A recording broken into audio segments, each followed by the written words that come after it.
Morning begins with the faint shimmer of light creeping over the dark outline of Mount Vesuvius. The sky above the sleeping town of Pompeii slowly fades from deep purple to a soft, dusty rose. The farmer stirs in his narrow bed, made of woven straw and linen, and listens to the soft rustle of chickens shifting in their roost. His name is Lucius. His back aches even before he stands, a reminder that the soil gives much, but it never gives easily.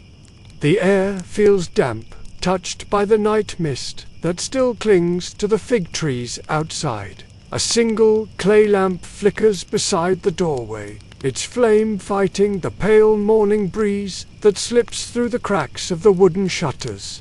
He rises without complaint, because the rhythm of his life leaves little space for hesitation. Every sunrise brings a new tally of work to be done, a list dictated not by his will but by the turning of the seasons. So, before you get comfortable, take a moment to like the video and subscribe, but only if you genuinely enjoy what I do here. And while you are at it, drop a quick comment with your location and the time it is where you are right now.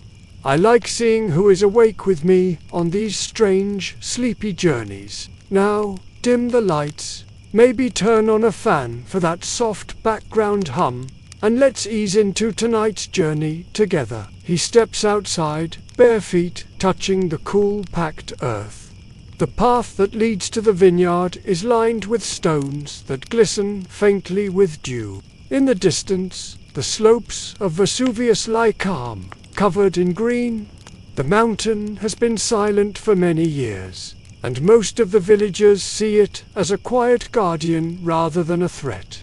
Historians still argue whether people living near Pompeii truly feared the volcano, or had simply grown numb to its quiet power.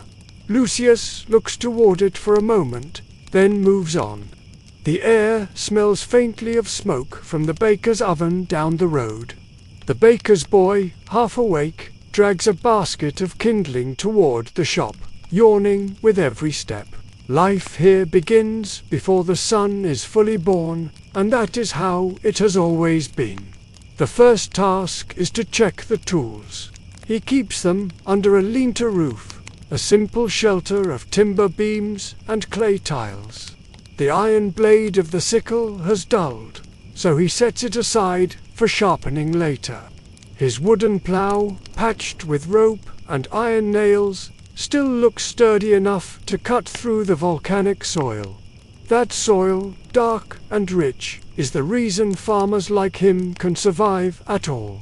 It is soft, easy to work with, and feeds the roots of grapes, olives, and wheat better than most lands in Italy. He wipes his hands on a rag, takes a deep breath, and begins his short walk toward the aqueduct channel that runs near his field. Along the way, he passes a small shrine, a niche carved into a wall, housing a clay figure of a household god. He murmurs a small prayer, not out of fear, but out of habit. The Romans believed that every home, every plot of land, has its own spirit to guard it. Some scholars call this a blend of superstition and practicality, but to Lucius, it is simply courtesy. A rooster crows behind him. Soon the village will fully wake, and the distant sound of chatter and trade will drift from the main street. He imagines the merchants who will soon arrive with carts filled with olive oil, pottery, and fabrics from distant towns. Pompeii, though small, is alive with color and motion, a miniature version of Rome's busy heart. Lucius walks along the irrigation channel, the soft trickle of water following him. The aqueduct that feeds this stream comes from miles away, built with such precision that the flow never falters. Historians often debate how the Romans achieved such feats without modern tools. Yet here, for Lucius, it is not a marvel of engineering. It is simply part of daily life. Water is life, and life flows through stone and gravity.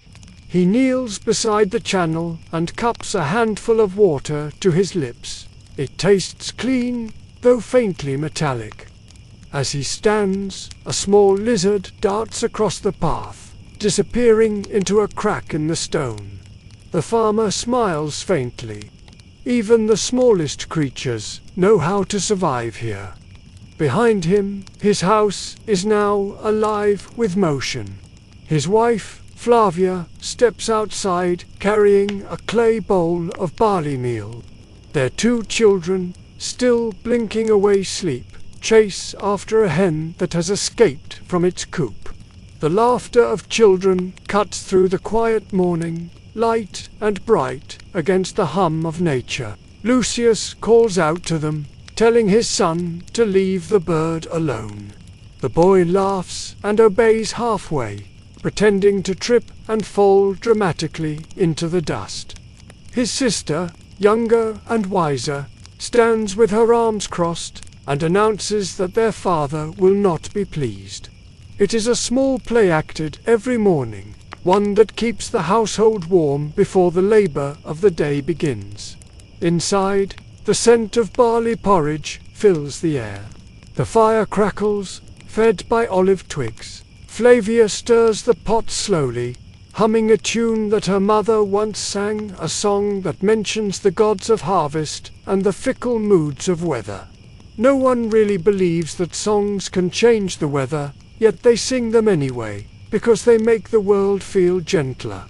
Outside the window, smoke rises from other homes. Somewhere, a dog barks. Somewhere else, a donkey snorts and stamps its hooves. All these sounds form the backdrop of Pompeian farm life, steady, repetitive, and soothing in their familiarity. Lucius sits beside the low wooden table. The children settle beside him, their faces still carrying traces of sleep. Flavia ladles the warm porridge into simple clay bowls. They eat in silence at first. There is no rush, because the day will stretch long and full, as it always does. He chews slowly, tasting the earthy flavor of the grain mixed with a drizzle of honey. The honey came from a neighbor's hive, a man who swears his bees are blessed by the household gods. Quirky beliefs are everywhere in this part of Italy. One of Lucius's cousins insists that a spoonful of ash mixed with oil can cure headaches. Another neighbor claims to predict the weather by the behavior of his goats. Historians still argue whether such superstitions were signs of ignorance or early forms of folk science. Lucius does not argue. To him, life is simpler. The mountain sleeps, the crops grow, and if the goats act strangely, it is probably because they are goats. After breakfast, he lifts a small wooden bucket and heads once more toward the vines. The sky now burns pale gold. The air feels warmer, heavy with the promise of a long summer day. A pair of doves flutter overhead, cooing softly as they land on a nearby wall. The fields stretch wide before him, divided by low stone fences. Each section is a blend of color, green vines, silver olive leaves, and golden grain. In the distance, other farmers are already at work, their figures bending and straightening like slow, rhythmic shadows. The sound of hoes striking soil carries faintly through the air. Lucius steps into the vineyard and kneels beside the first row. The vines are young, their tendrils coiling around the wooden stakes he drove into the ground weeks ago. He inspects them carefully, brushing away bits of soil and checking for pests. The volcanic soil is rich, but it also attracts certain worms that can rot the roots if left alone. He hums quietly to himself as he works. The rhythm of tending vines is almost meditative. Cut, lift, tie, move on. His hands are scarred from years of work, but they know exactly how much pressure each stem can bear. The sun climbs higher, painting his shoulders with warmth. Every so often, he pauses to straighten up and stretch his back. He looks across the land and feels a kind of peace that only farmers understand, the peace that comes from knowing your world is small but complete. From soil to sky, everything he needs is here. At the edge of the vineyard, a neighbor waves and calls out a greeting. Lucius waves back. The man mentions something about a small tremor felt during the night, but Lucius laughs it off. The mountain grumbles sometimes, and it has done so for years. It is just the earth shifting, they say. Nothing more. He returns to work. The sound of cicadas grows louder, joining the distant clatter of a cart on the road. The day has begun in full, and there will be no rest until the sun begins to fade again. For now, there is only the land, the vines, and the quiet strength of a man who knows that the earth will always demand his time, his patience, and his faith. The aqueduct water glimmers faintly as it winds through the channels carved into the rocky hillside. It flows with the slow confidence of something ancient and reliable. Lucius crouches beside it again, his reflection trembling faintly on the surface. He watches a few leaves drift past, carried away toward the distant villas and fountains of Pompeii. The farmers here depend on this lifeline as much as they depend on the rain, and perhaps even more. In dry years, it is this water that keeps their roots alive. The aqueduct system, built by engineers from Rome, feels like magic to many villagers. It brings mountain water all the way down to the fields without a single pump, relying only on perfect gradients and the natural pull of gravity. Scholars have often wondered how such precision was possible without advanced tools. Yet, to Lucius and his neighbors, it is simply a blessing they never question. Lucius dips his bucket again and fills it carefully. The coolness runs across his fingers, refreshing and clean. He stands and begins walking toward the main fountain that stands near the cluster of village houses. It is a simple stone basin, but beautifully made. Water flows from a carved lion's mouth into the pool, where villagers gather to fill their jars, gossip, and start the day's work. Already a few women are there. One of them, old Livia, is scrubbing her hands while muttering about her lazy son who still sleeps through dawn. Another is pouring water into a clay jug and talking about a merchant who arrived yesterday selling strange spices from the east. Lucius nods politely as he passes. He greets them softly, keeping his words short, because every moment counts before the heat of the sun climbs higher. One woman asks if he heard the rumble during the night. He pauses and smiles faintly. Everyone heard it, but everyone is pretending it was nothing. The ground in this region sometimes trembles as if the earth itself is stretching after sleep. Lucius shrugs and says it was probably a cart rolling by. That small lie comforts them both, and she nods as if convinced. He fills his bucket again, this time letting the sound of falling water fill his ears. The splash is rhythmic, calming, almost hypnotic. A small bird flutters down to drink at the edge of the fountain, and he watches it with a faint smile. Moments like these make the fatigue of labor bearable. They remind him that the world, though demanding, still holds small pieces of grace. He walks home with the bucket balanced on his shoulder, steady and slow. The path is narrow, lined with herbs and wildflowers. Bees buzz lazily among them, and the soft hum seems to follow him all the way back. The morning air has lost its chill, replaced by a warmth that clings to his skin. The smell of wet earth rises from the fields, rich and comforting. When he returns, Flavia is already outside with a clay jug, washing the dishes from breakfast. The children are arguing nearby, trying to decide who will feed the donkey. Lucius sets the bucket down beside the doorway and leans against the wall, catching his breath for a moment. Flavia looks up and smiles. Her face, browned by the sun and lined by years of work, still carries a kind of quiet beauty. She says that the porridge was not enough this morning and that the children are still hungry. He laughs softly and tells her that they eat like small wolves. She rolls her eyes and says that one day they will grow tall enough to help him in the fields. He hopes so. His back already aches more than it used to, and his hands have begun to stiffen in the mornings. But for now, he carries the burden alone, because that is what a father does. He walks back toward the aqueduct channel one more time, following it until it branches into smaller irrigation ditches that feed his vines. He opens a small gate made of wood and stone, letting water trickle down toward the nearest field. The soil drinks greedily. This system of irrigation is what allows them to survive on these slopes. Without it, the crops would wither in a matter of weeks.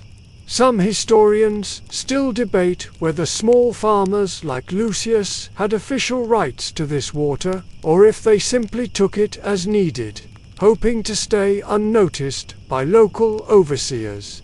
Lucius, of course, does not care for such debates.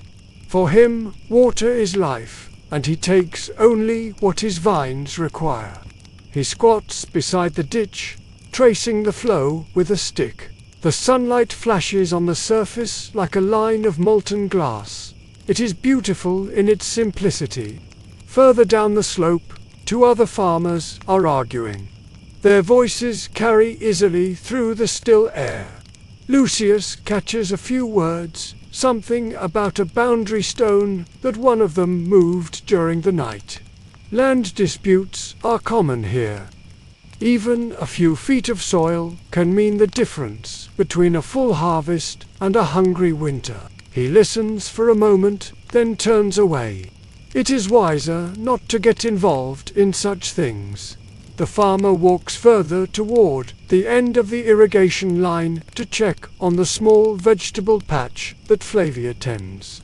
Lettuce, garlic, and beans grow in neat rows.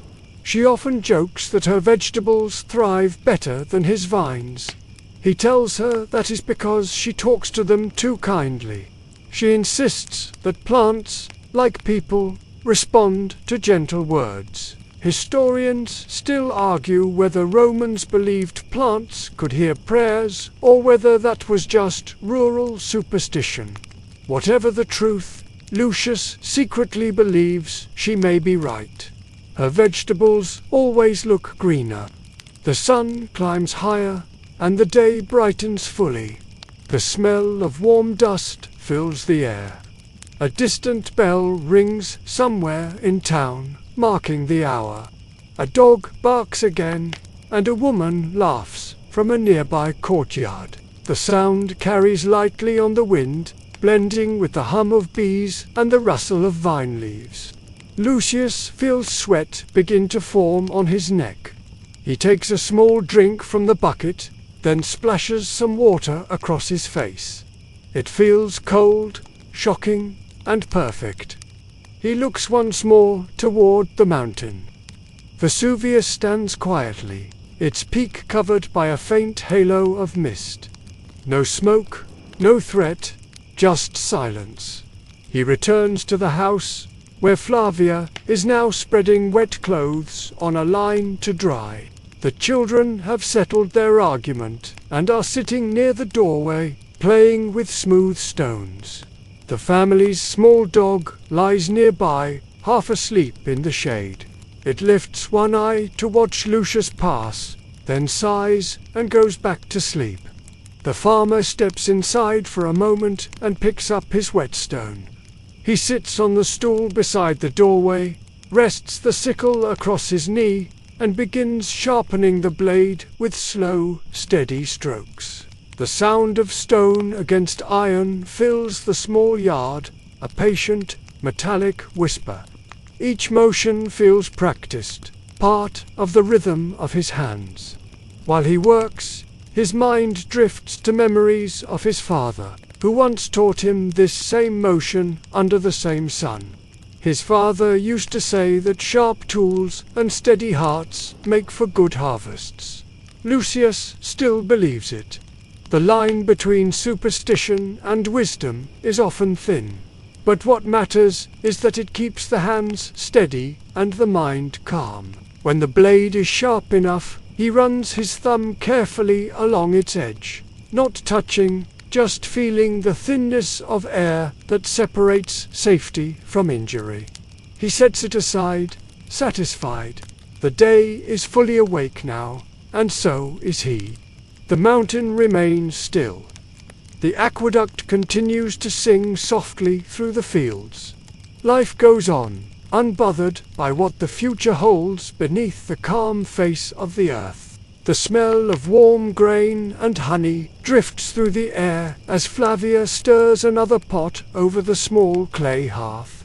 The children are already awake and moving quickly, their laughter echoing through the open courtyard.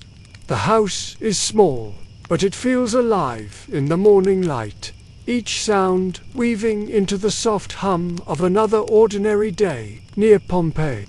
Lucius returns from the field, carrying a small bundle of herbs he gathered along the edge of the vines. He sets them on the table where his wife is preparing breakfast. She looks up and smiles, wiping her hands on her apron. The herbs, she says, will make the porridge taste better. He nods and sits down on the low bench near the wall, taking a moment to rest before eating.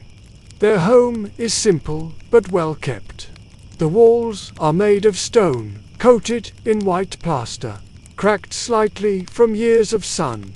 A few clay lamps rest on wooden shelves, along with small figures of the household gods. Above the doorway hangs a dried wreath made of olive branches, placed there last spring for good fortune. The floor is rough but swept clean. The children are busy near the chicken coop. The boy is holding a small basket while his sister collects eggs, carefully placing each one inside as if handling treasure. They argue softly about who found more. Their mother watches them fondly but says nothing. She knows they will tire themselves before breakfast is done, and that will keep them quiet for a while. Lucius looks toward the hearth. The fire glows with a steady orange light, and the smell of barley fills the room. Flavia adds a drizzle of olive oil and a pinch of salt, stirring slowly. The sound of the wooden spoon against the pot has a rhythm of its own, steady and calm. When the food is ready, she ladles the thick porridge into simple bowls and sets them on the table. The family gathers around. Lucius takes the first bite, tasting the faint sweetness of honey mixed with the earthy flavor of grain. It is simple food, but it fills the stomach and warms the body. They eat slowly, speaking only in small murmurs. Outside, the sounds of the village begin to rise. The bray of donkeys, the chatter of merchants, the creak of cartwheels on stone. The air smells faintly of baking bread. Somewhere, a blacksmith is already hammering metal, the ring of his work carrying far through the morning stillness. Flavia breaks the quiet by mentioning a neighbor who came by yesterday with news from the market. She says that the price of olive oil has risen again, and that a few merchants are complaining about the taxes. Lucius listens, but does not comment. Taxes have always been high, and complaining does not change them. Their daughter asks when they can visit Pompeii again. She loves the colors and noise of the town, the painted walls, the market stalls, the music that spills from tavern doors. Lucius tells her that they will go soon, perhaps when the next harvest is ready. She claps her hands in excitement, and her brother makes a face, pretending to be annoyed. Historians still debate how often small farmers like Lucius actually visited Pompeii. Some say they lived simple, isolated lives on their estates. Others believe they were deeply connected to the city, selling produce, attending festivals, and even visiting the baths. Whatever the truth, Lucius has always felt a quiet pride when walking through the city gates. It feels like stepping into the center of the world, where every voice and scent reminds him that life extends far beyond his little patch of earth. After breakfast, Flavia begins gathering small tasks for the day, mending a torn tunic, sweeping the yard, feeding the animals. The children chase each other around the courtyard until she sends them off to collect figs from the small tree behind the house. The figs are ripe this time of year, bursting with sweetness. Lucius helps clear the table and carries the empty bowls to the water jar. He rinses them with a small splash, careful not to waste a drop. Water, even with the aqueduct nearby, is always precious. He then sits again, rubbing his hands together and feeling the calluses that years of farming have carved into his palms. For a brief moment, he allows himself to relax. The house hums softly around him, the crackle of the fire, the rustle of vines outside, the faint bleating of a goat from a nearby field. These sounds are his comfort. They are the rhythm of survival, unchanging and honest. His thoughts drift to the seasons. The coming months will bring more heat than the harvest.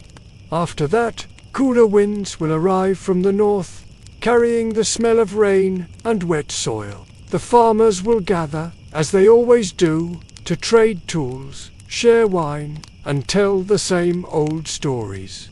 One such story is about a farmer who tried to plant olives too close to the mountain. They say the soil there grows strange plants, greener, thicker, but cursed to wither overnight. No one knows if it is true, but the tale has been passed down for generations. Some believe it is a warning to respect the mountain's boundaries. Others think it is only a superstition invented to keep young farmers from taking too much risk. Lucius does not worry about such tales. His land is far enough from the slopes, and his vines grow well. Still, whenever the ground trembles faintly, he remembers those old words and glances toward Vesuvius with a hint of unease. The morning continues, and Flavia steps outside to hang fresh laundry on the line. The white fabric ripples in the warm breeze, casting soft shadows across the ground. The children return with a small basket of figs, proud of their harvest. She praises them both and gives each a piece as a reward. Lucius takes one too, biting into it slowly. The sweetness fills his mouth, sticky and soft. The juice drips onto his fingers, and he wipes them clean on his tunic. He says that no city fruit ever tastes like this. Flavia agrees, saying the figs taste of home. They sit together for a short while, watching the sunlight spread across the yard. The world feels steady and familiar. The mountain stands in the distance, silent and magnificent, its peak sharp against the blue sky.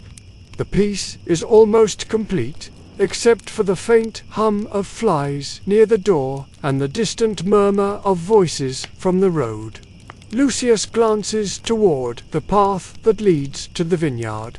Soon he will need to return there. The vines require tending, and the sun waits for no one.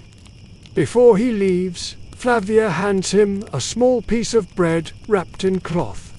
She says it is for later, when he rests under the olive trees. He thanks her, touches her shoulder gently, and steps out into the full brightness of the day. The air feels heavier now, carrying the scent of dust and growing heat. Cicadas sing from the trees, and their constant sound fills the silence between each of his footsteps. He walks toward the fields once more, his shadow stretching long before him. Behind him, the house remains busy. The faint sound of sweeping, the laughter of children, the rhythmic beating of cloth against stone as Flavia washes laundry. These are the sounds of a life well lived. The kind of life that repeats itself endlessly and beautifully until history decides to remember it. Lucius smiles faintly as he walks, the taste of fig still on his tongue, the mountain watching silently above. The air in the vineyard smells of earth and sun. Rows of vines stretch outward in quiet symmetry, each line forming a soft green wave across the sloping land. Lucius walks between them with slow, steady steps, his hands trailing along the leaves. The vines are heavy with promise, their clusters of young grapes beginning to form. The season is generous this year, though generosity always comes with its own demands. The farmer lifts a tendril and examines it closely. The leaves glisten with a faint layer of dew, though it is already fading beneath the rising heat. He takes his pruning knife from the small leather strap around his waist and begins trimming the ends that have grown to wild. The rhythm of the motion is almost musical, the soft snip of the blade blending with the hum of insects and the rustle of distant trees. A short distance away, two other farmers are already at work. One calls out a greeting, raising his hand before turning back to his vines. The other laughs at something unseen, perhaps a joke shared across the field. These men are more than neighbors. They are part of a network that has existed here for generations, each family tied to the land as tightly as the roots beneath the soil. Lucius bends low to inspect a patch of ground where the leaves seem to pale. He presses the soil between his fingers and frowns. It feels drier than it should. The irrigation water must not have reached this corner properly. He makes a note in his mind to widen the ditch later in the afternoon. The smallest oversight can cost weeks of effort, and he cannot afford to lose even one row of vines. As he moves along the field, the voices of the other farmers carry faintly in the air. They are talking about the overseer who is expected to visit soon, a man sent from the local villa to ensure that quotas are met and taxes are fair, though they rarely are. Lucius listens without joining in.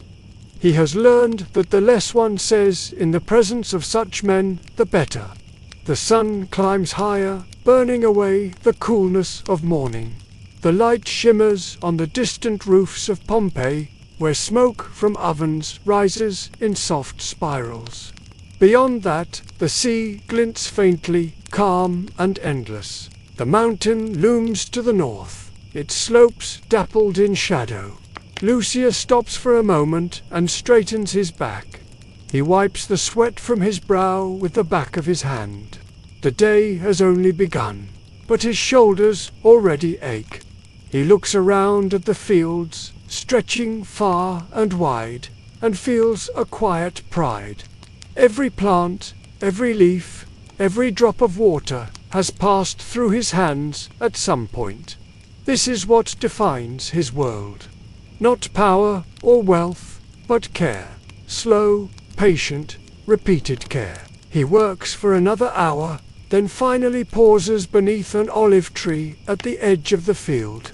Its branches provide shade that feels like a blessing. He sits on a flat stone, unwraps the small piece of bread Flavia gave him, and eats slowly.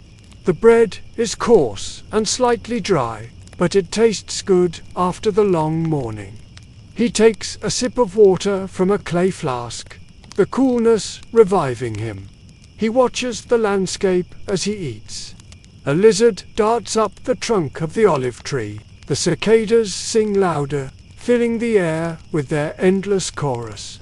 Somewhere far off, a shepherd's whistle echoes faintly, followed by the bleating of goats. The farmer's mind drifts to conversation. He thinks of the gossip he heard earlier, how the overseer plans to raise the collection quota this season. It means less profit for the small farmers, though few dare to complain openly.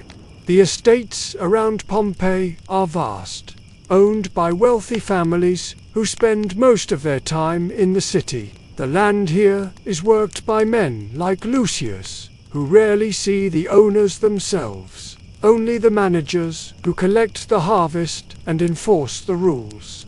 Historians still argue whether Roman smallholders lived in constant fear of losing their land, or if they enjoyed a certain independence under the Empire's system.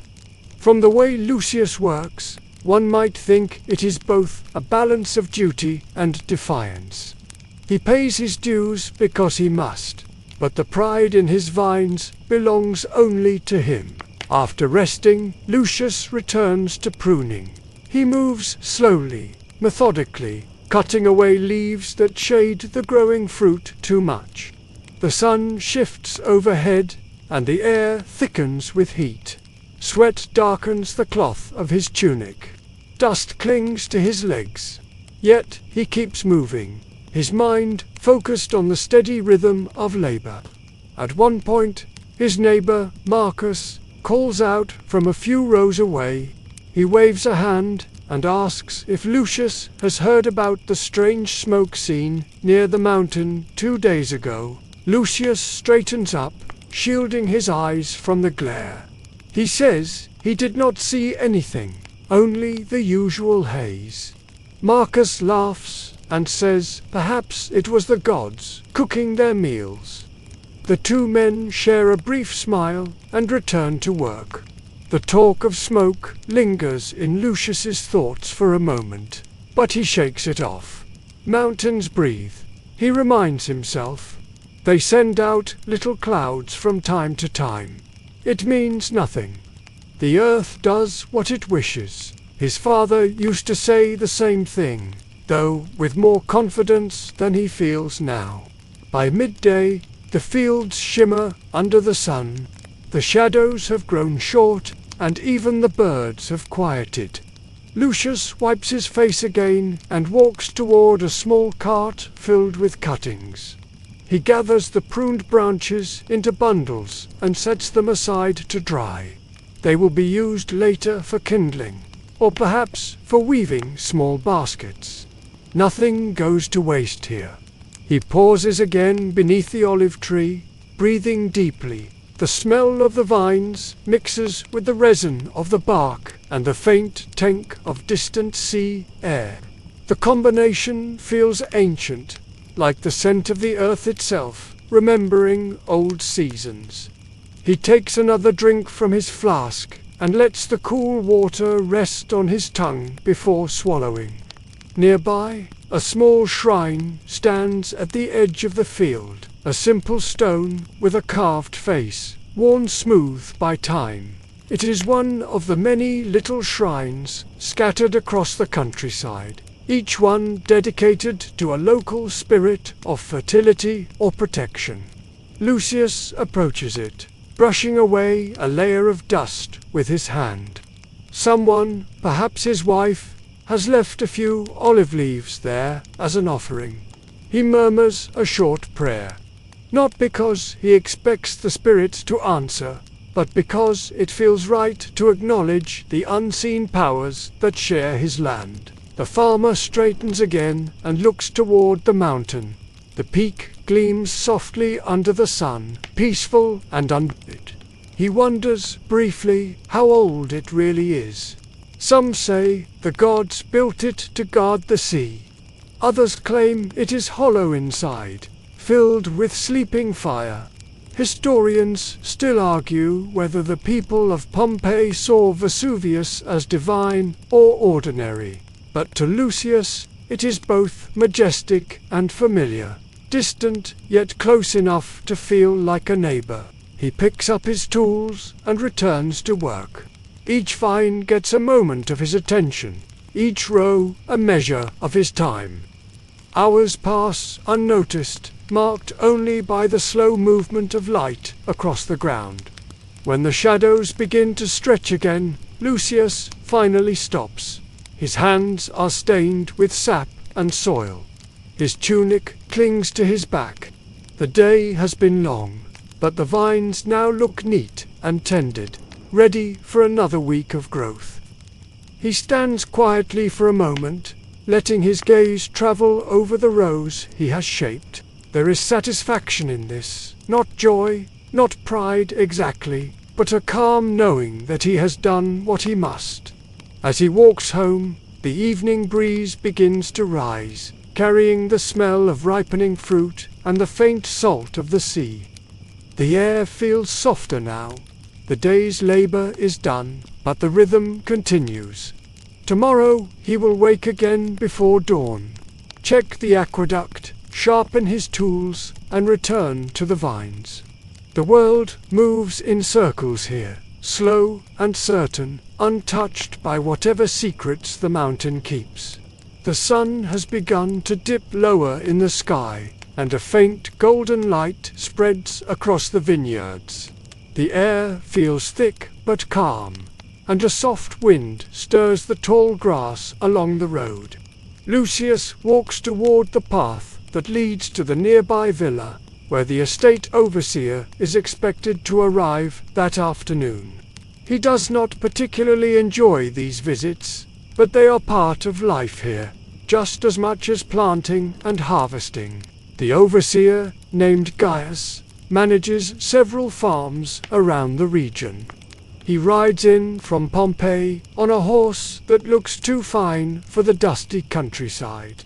The farmers always know he is coming before they see him, because of the sound of hooves echoing along the road. When that sound reaches their ears, work slows for a moment. Everyone adjusts their tunics, wipes their hands, and tries to appear a little busier.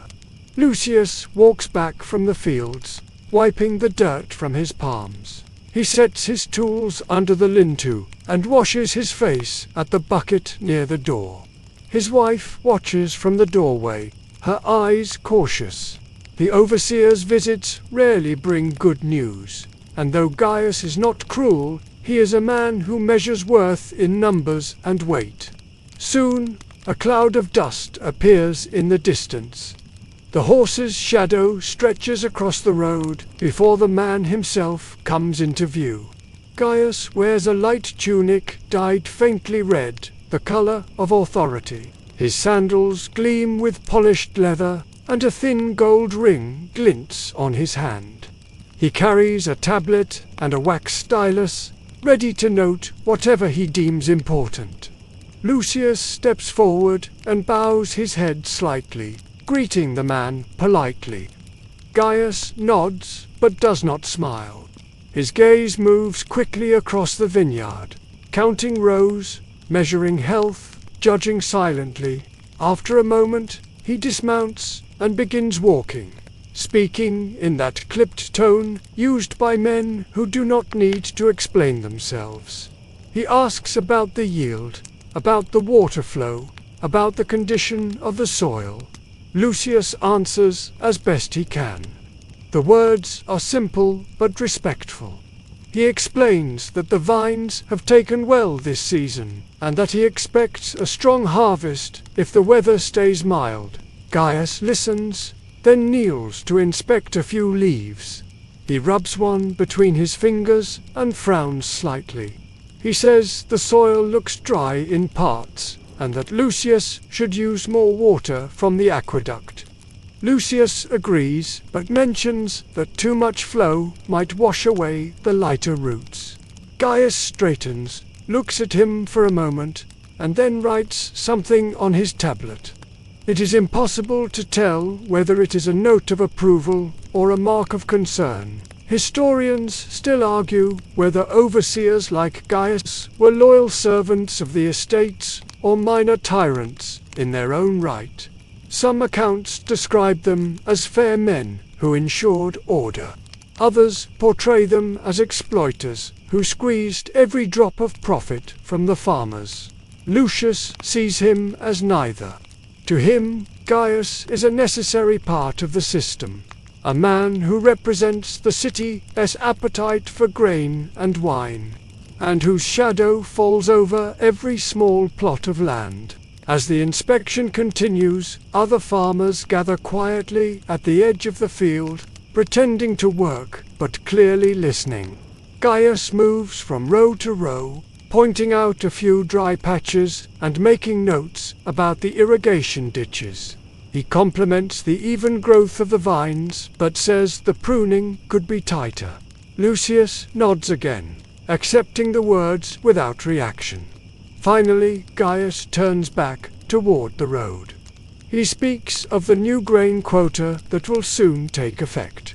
Each farm must contribute a slightly higher portion this season, he says, because of new trade arrangements with the ports. The farmers nearby exchange uneasy glances. A higher quota means less left for their own families. Lucius asks, with cautious politeness, whether the increase will remain temporary. Gaius gives a small shrug and says that depends on the harvest. He mounts his horse again, writes a final note, and says he will return in 2 weeks to review progress. Then, with a sharp click of his tongue, he rides off, leaving a small cloud of dust behind. The farmers stand silently for a few moments after he leaves. One of them mutters a curse under his breath. Another kicks at a stone.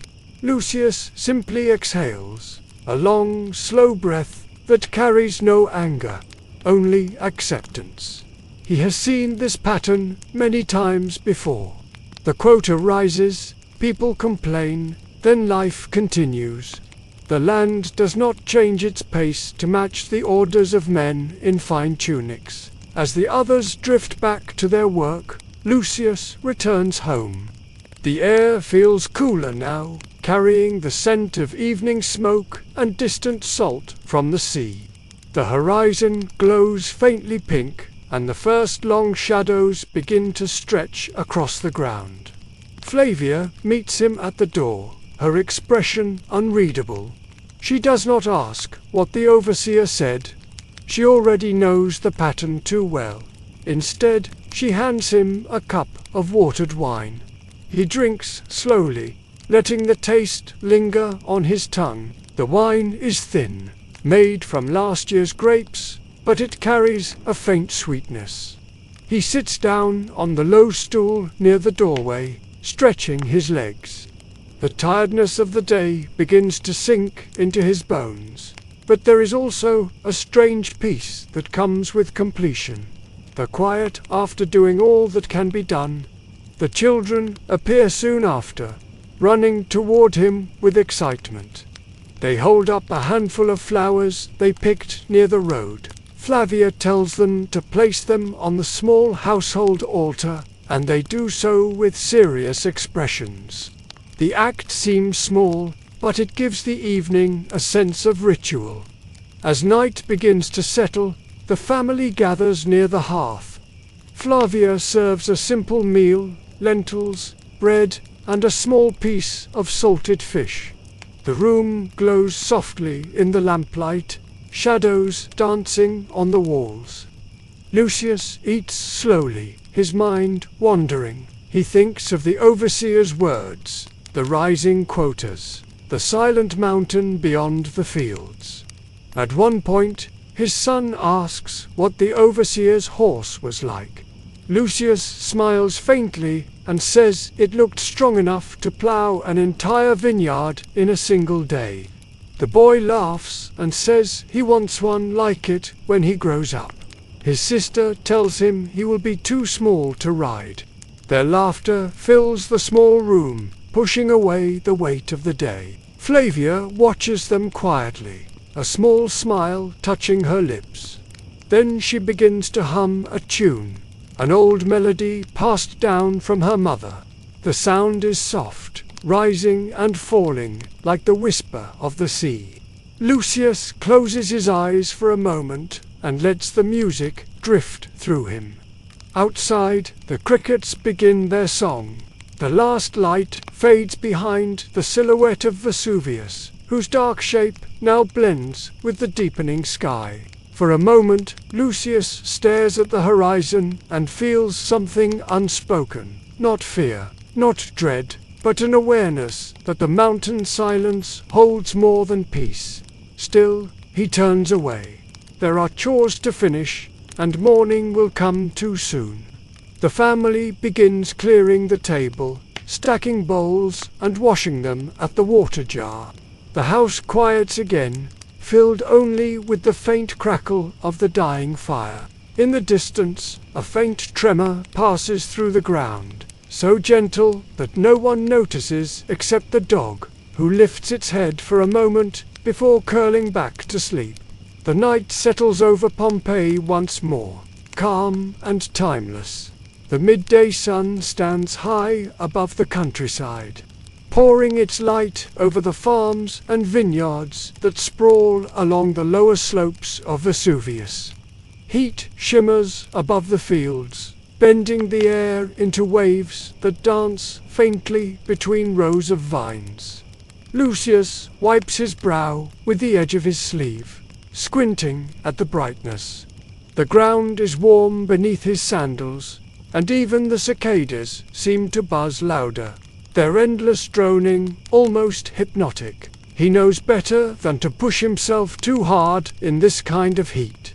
The Romans say the midday sun is when madness takes hold, that it drives men to strange thoughts and makes dogs howl without reason.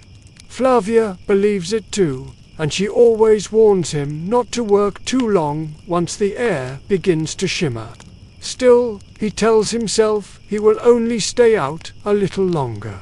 There is always something left to fix, something to check. He moves slowly between the vines, adjusting small wooden stakes, clearing weeds, checking for cracks in the irrigation channel. His shadow trails short and sharp beside him. The mountain behind stands silent, its slopes covered in pale green scrub and dark stone. A faint trail of white mist curls around the top, but Lucius does not notice. To him, it looks like cloud, and the mountain has worn such veils before. A pair of larks burst suddenly from the grass near his feet. Startled by his steps, their wings catch the sunlight for an instant before vanishing into the sky. The sound breaks the silence and reminds him that it is time for a pause. He walks toward a low olive tree at the far edge of the field and sits down on a flat rock beneath its shade. The tree's leaves glint silver in the light, whispering softly in the wind. Lucius unwraps a small bundle of food from his satchel, a piece of bread, a few olives, and a handful of dried figs. He eats slowly, not because he wishes to savor it, but because there is no reason to hurry. His body feels heavy, and the slow rhythm of chewing seems to match the slow rhythm of the day itself. As he eats, he watches the world around him.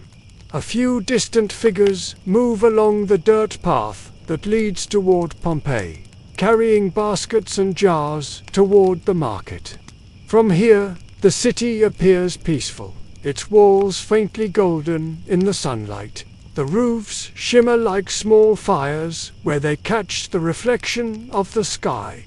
He can even hear, faintly, the ring of a hammer, perhaps from a workshop or a smithy. The countryside hums softly with life. Bees drift lazily between the olive flowers, their legs dusted with gold.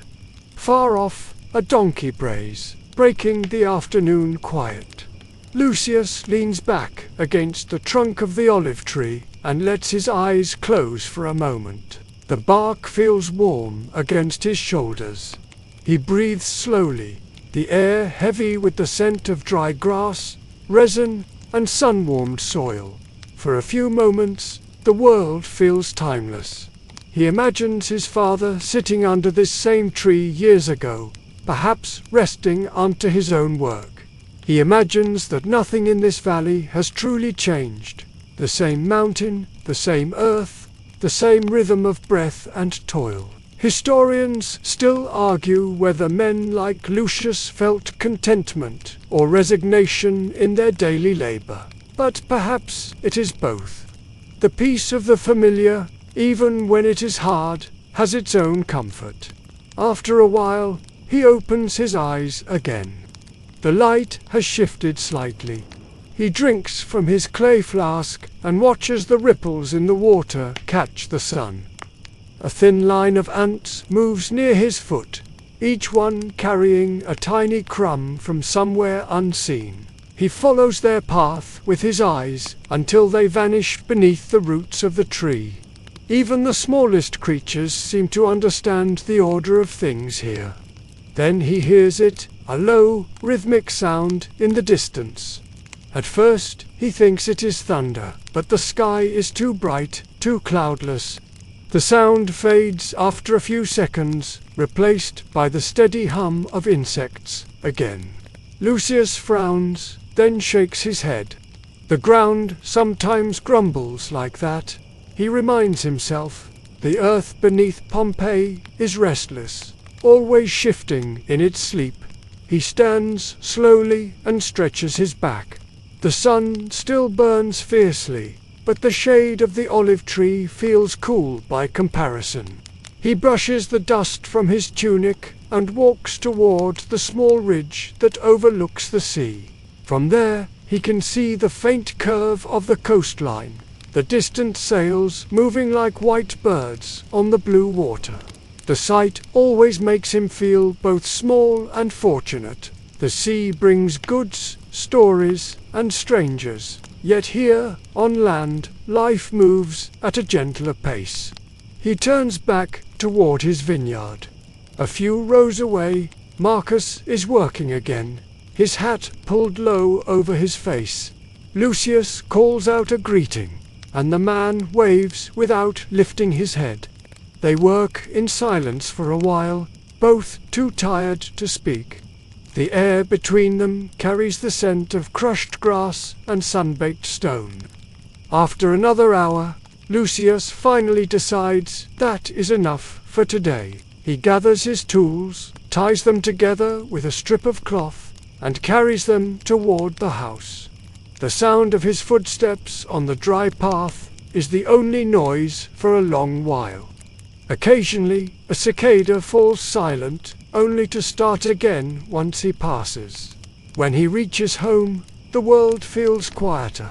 The dog is asleep in the shade near the doorway. The children's laughter drifts faintly from somewhere behind the house.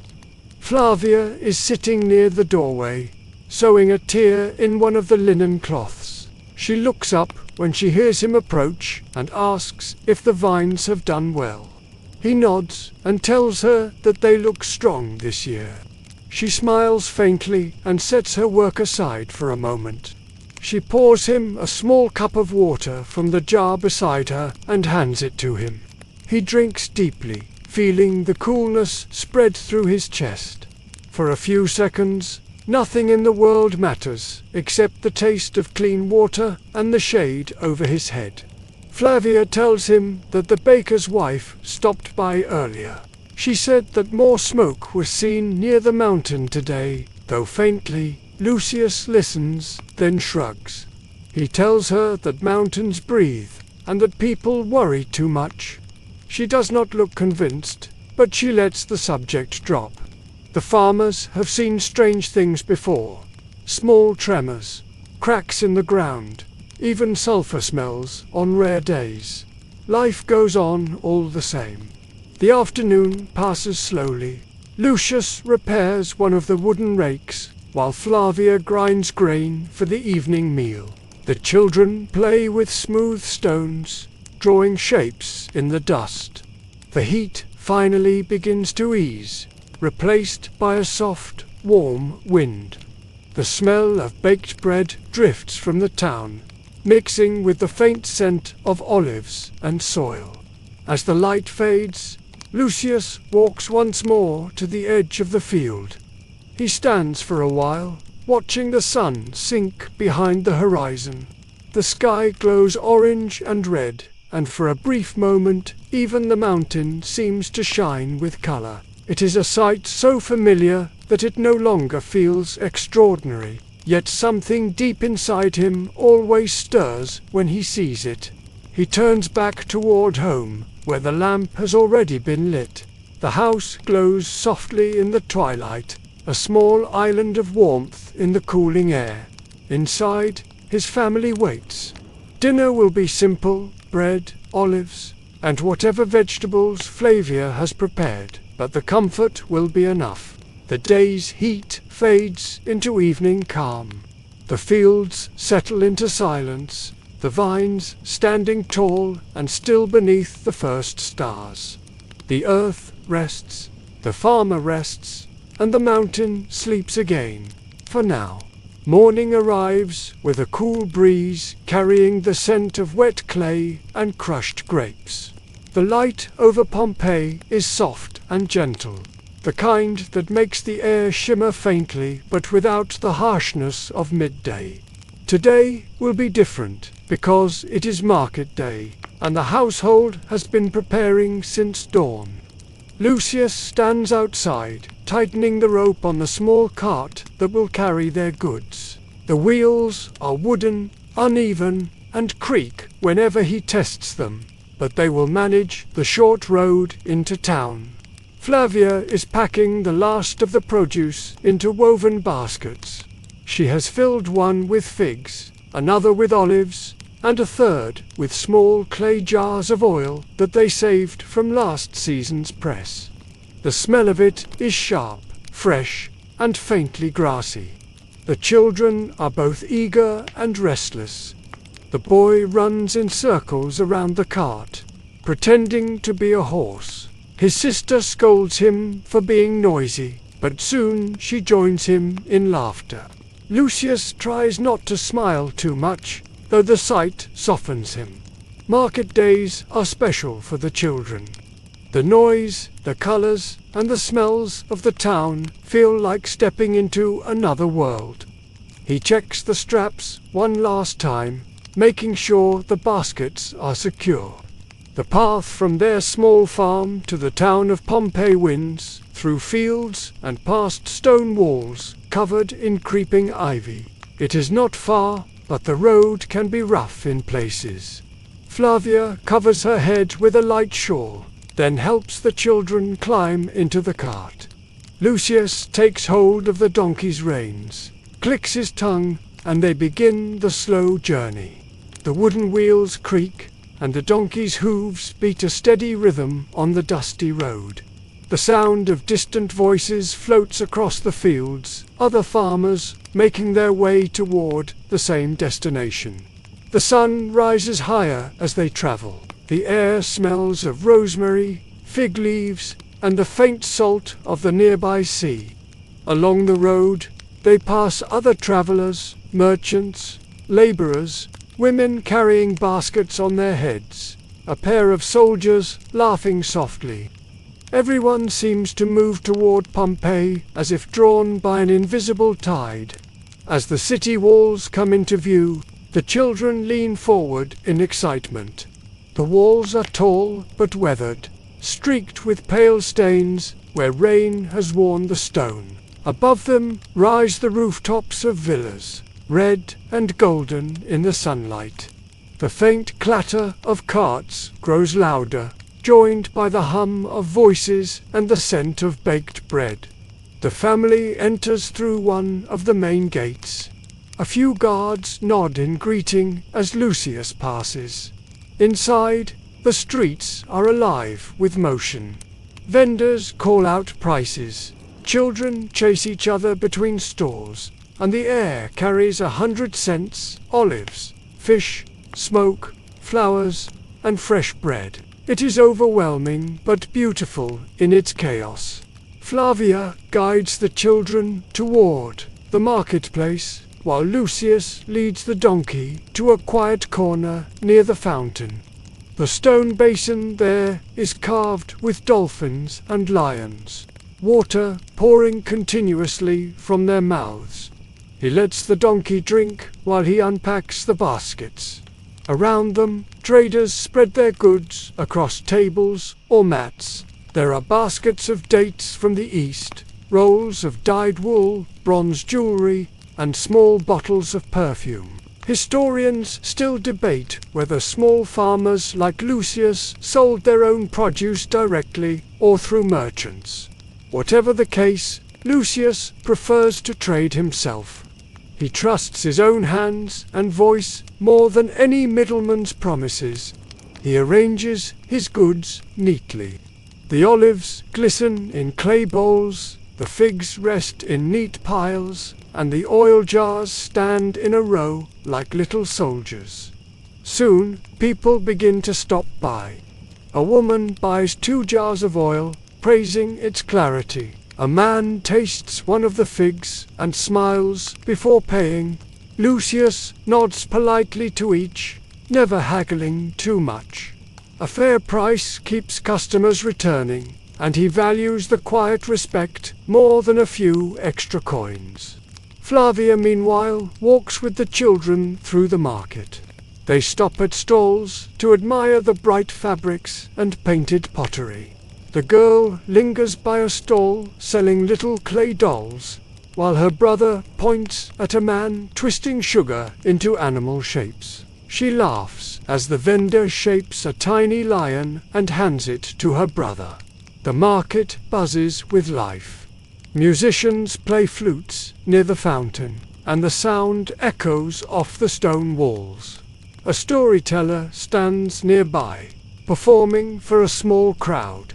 He tells of a fisherman who angered Neptune and was cursed to wander the sea forever. The children listen wide-eyed until Flavia calls them back.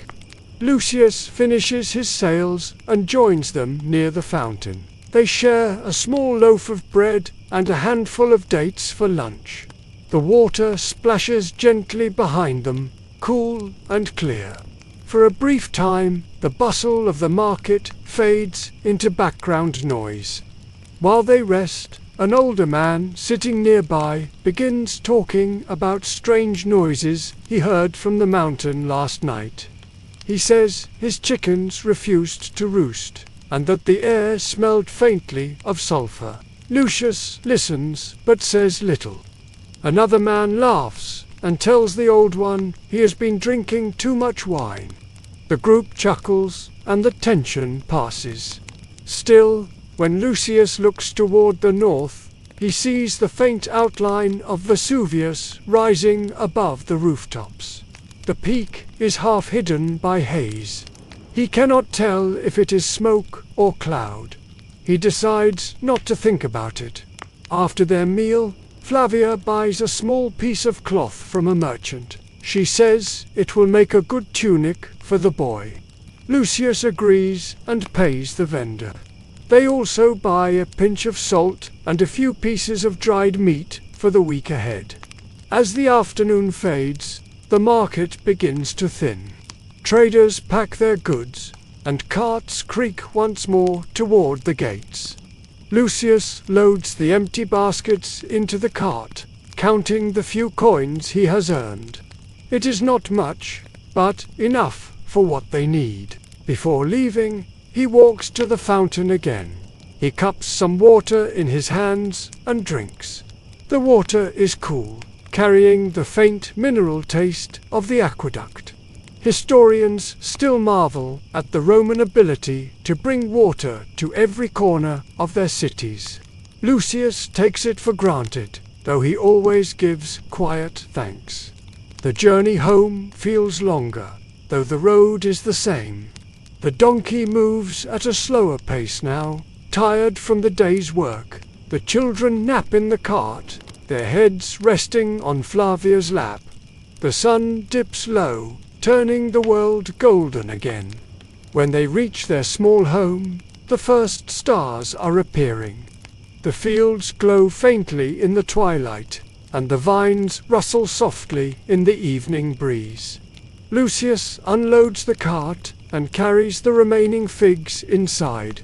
Flavia lights a lamp, and the warm glow fills the room. The children wake slowly, rubbing their eyes. They talk excitedly about the market, their voices tumbling over each other as they describe what they saw.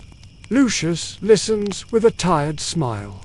The day has been long but good. Their little world feels safe again. Outside, the mountain stands quiet against the deep blue sky. Its shadow stretches across the fields, calm and unmoving. The family eats dinner together, their laughter soft beneath the hum of crickets. The worries of taxes, overseers, and tremors fade for the night. The oil lamp flickers as Lucius leans back, closing his eyes. Tomorrow will bring more work, but tonight there is only peace. The gentle hum of a home at rest, the slow rhythm of breathing, and the ancient mountain watching silently from afar. The next morning begins quietly, as most do. The sky glows pale above the slopes, and the first rays of sunlight fall across the damp soil of the fields. The air smells of dew and wild mint. Lucius stands at the edge of his land, leaning on his hoe, surveying the rows of crops that stretch before him. Wheat, beans, and barley sway gently in the morning wind. The vines shimmer faintly with moisture. Everything seems in its proper place. He starts his slow walk through the field, his sandals brushing against the soft grain heads. Every step feels familiar, a rhythm his body knows better than thought. The soil here is rich, the color of dark wine when wet and soft as ash when dry.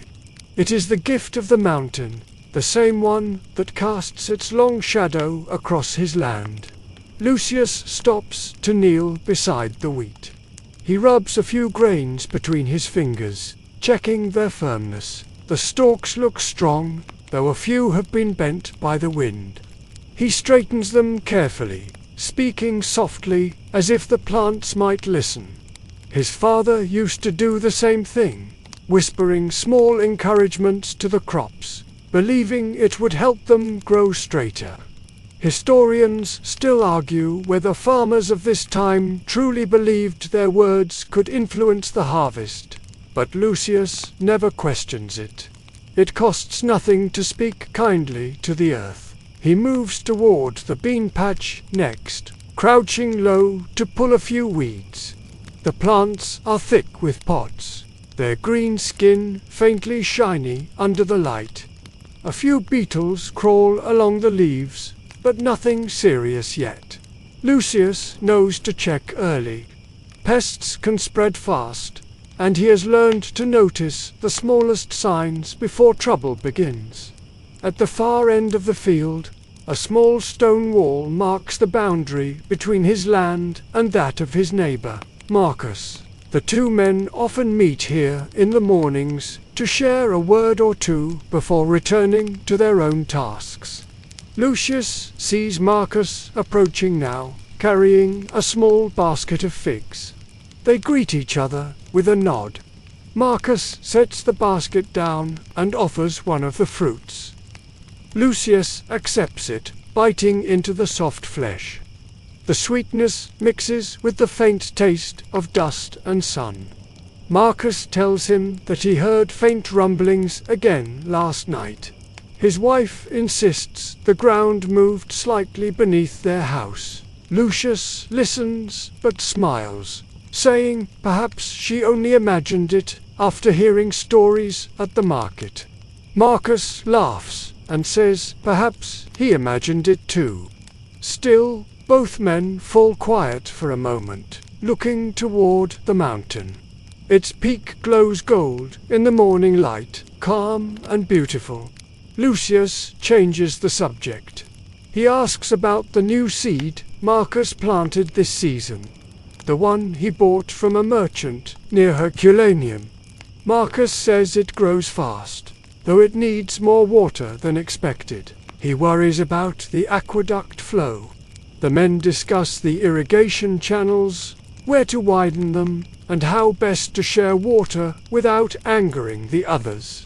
Historians still debate how Romans managed shared irrigation systems in rural communities. Some say there were written agreements, others believe it relied purely on trust and habit. For Lucius and Marcus, trust is the only rule that matters. They take turns watching the flow, knowing that cooperation feeds everyone in the end. After a while, Marcus heads back to his side, and Lucius continues inspecting his crops. He pauses near a small patch of garlic, kneeling to press the soil around the roots. The smell rises sharp and earthy. A few bees drift lazily nearby, drawn to the small white blossoms of neighboring herbs. The sound of a distant flute carries faintly through the air. A shepherd's tune, simple and repeating. The music weaves softly through the morning breeze, giving the land a kind of heartbeat. Lucius listens for a while, smiling faintly. As the sun climbs higher, the warmth begins to spread. He removes his outer tunic, folding it neatly and setting it on a stone. His skin glows with sweat, but he does not mind. Work keeps the mind quiet. Each motion, pulling weeds, lifting stones, straightening stalks, becomes a kind of meditation. He stops again to sip from his flask. The water is still cool, drawn earlier from the channel. He sits on the ground for a moment, resting his elbows on his knees. His gaze drifts across the field, tracing the straight lines of the crops. There is something deeply satisfying about order, rows that hold steady, boundaries that stay true. He remembers something his father once told him, that farming is not a battle against nature, but a conversation with it. The soil speaks in signs, cracks, sprouts, moisture, and the farmer answers through patience. Lucius still believes that the world makes sense when you listen to its rhythms. A sudden shadow crosses the field, cast by a large bird circling overhead. He looks up, following its slow flight. It might be an eagle, or perhaps just a vulture drifting toward the sea. Either way, its movement feels ancient and unhurried, a reminder that life has existed here long before any man planted a vine or built a wall. He stands again, brushing the dirt from his hands. At the far end of the property, he notices a few wild poppies growing among the stones. Their red petals catch the light like drops of fire. He kneels and picks one carefully, twirling it between his fingers before tucking it behind his ear. Flavia will smile when she sees it.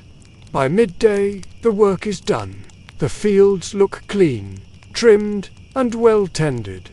Lucius stands at the edge of the wheat once more, scanning for any missed patches. Satisfied, he shoulders his tools and begins walking back toward the house.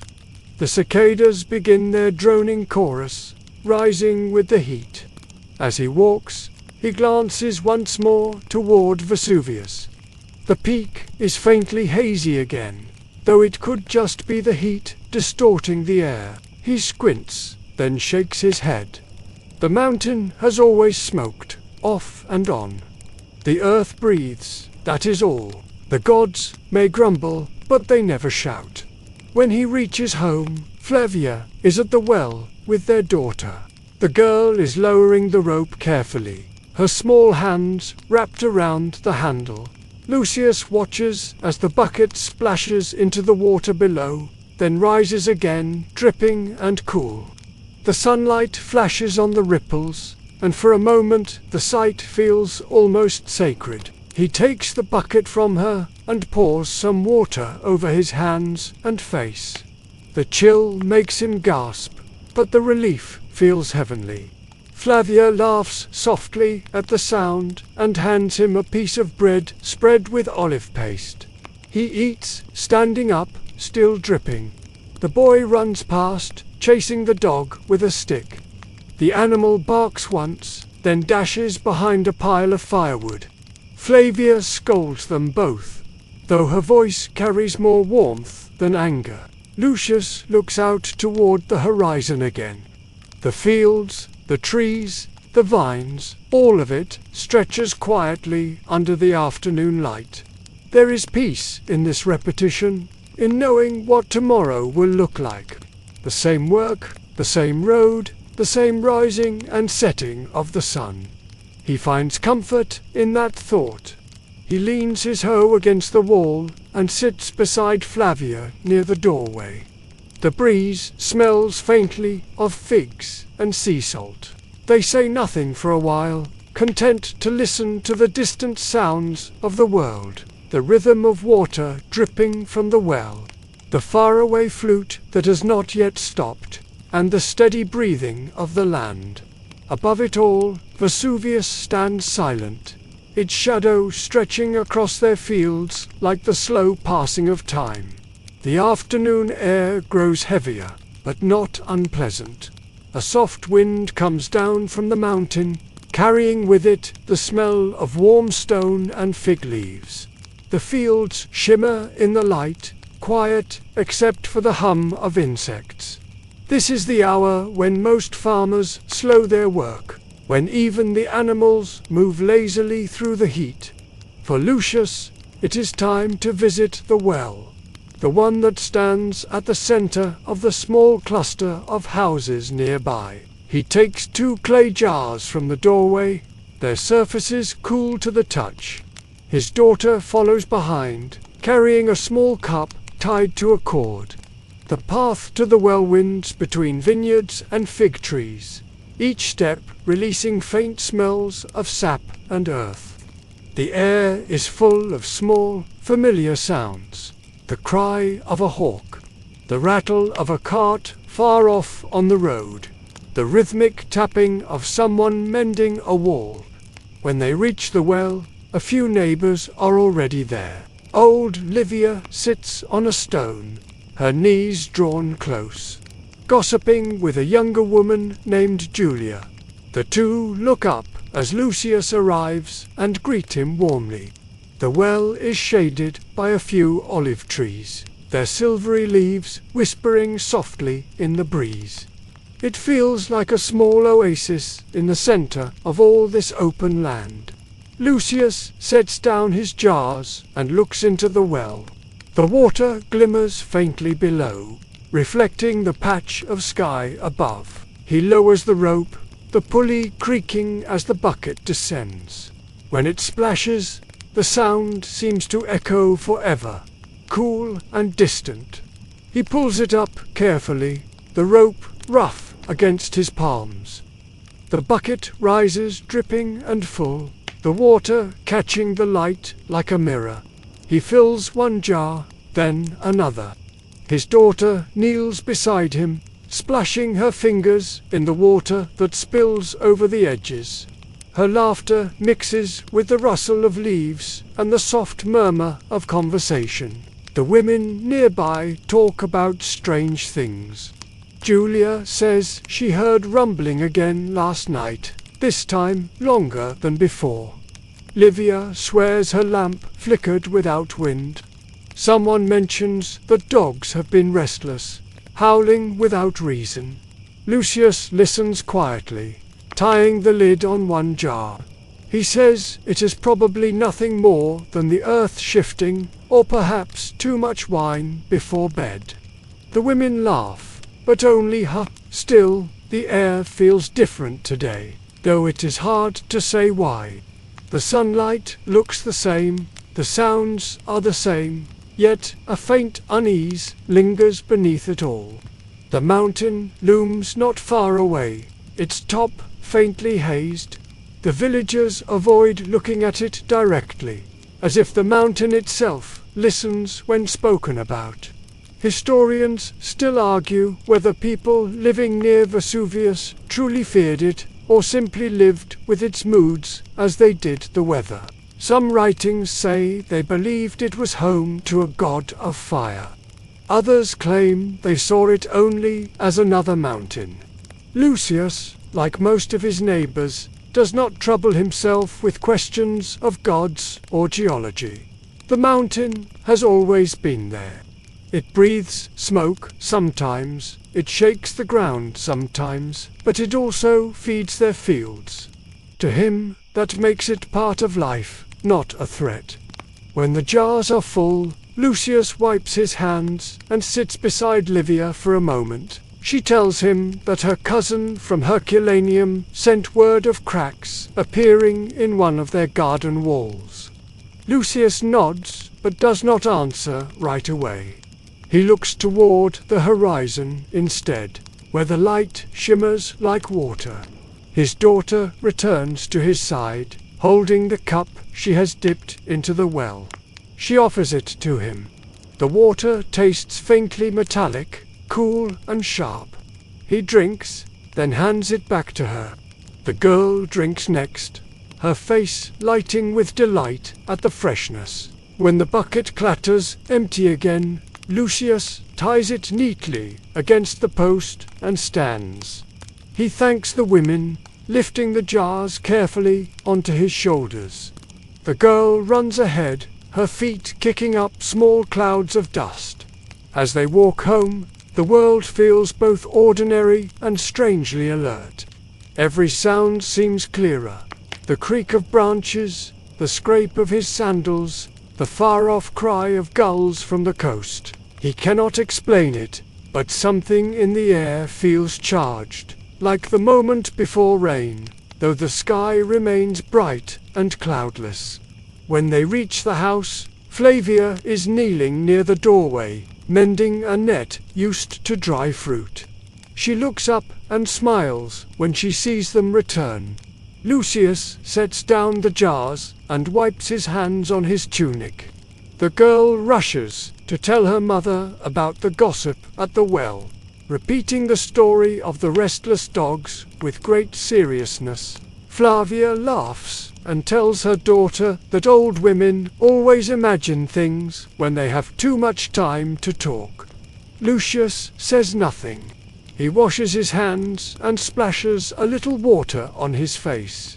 The coolness helps, though the heaviness in the air does not fade.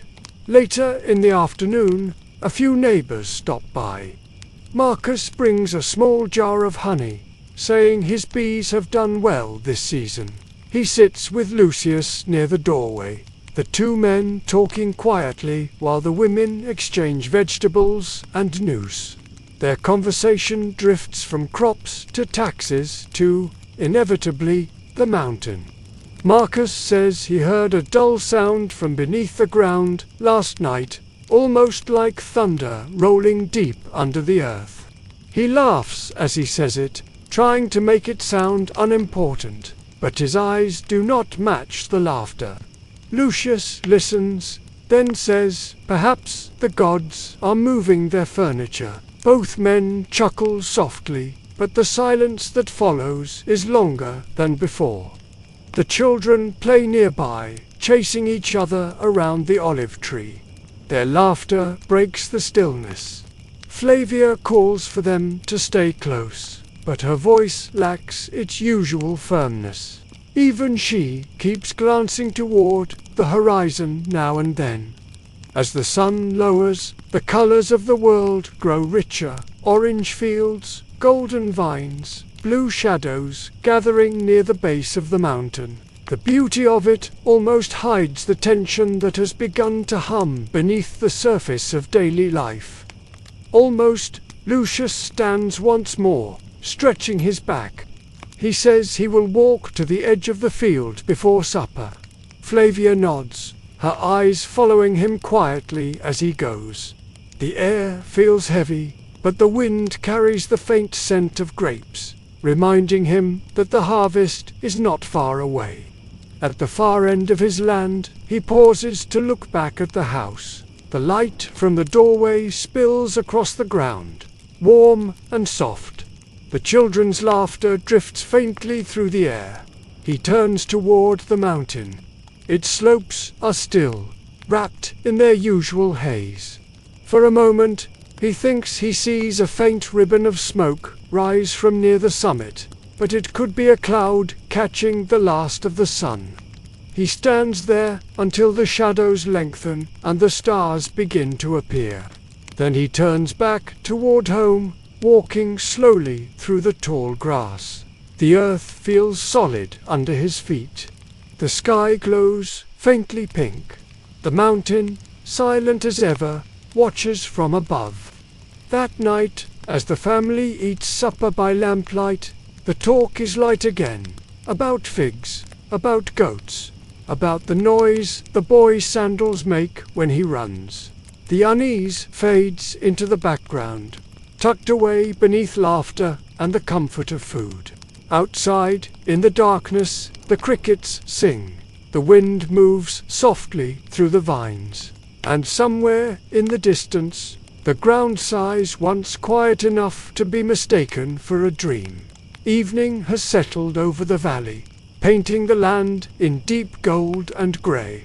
The heat of the day fades slowly, leaving behind a faint smell of dust and smoke.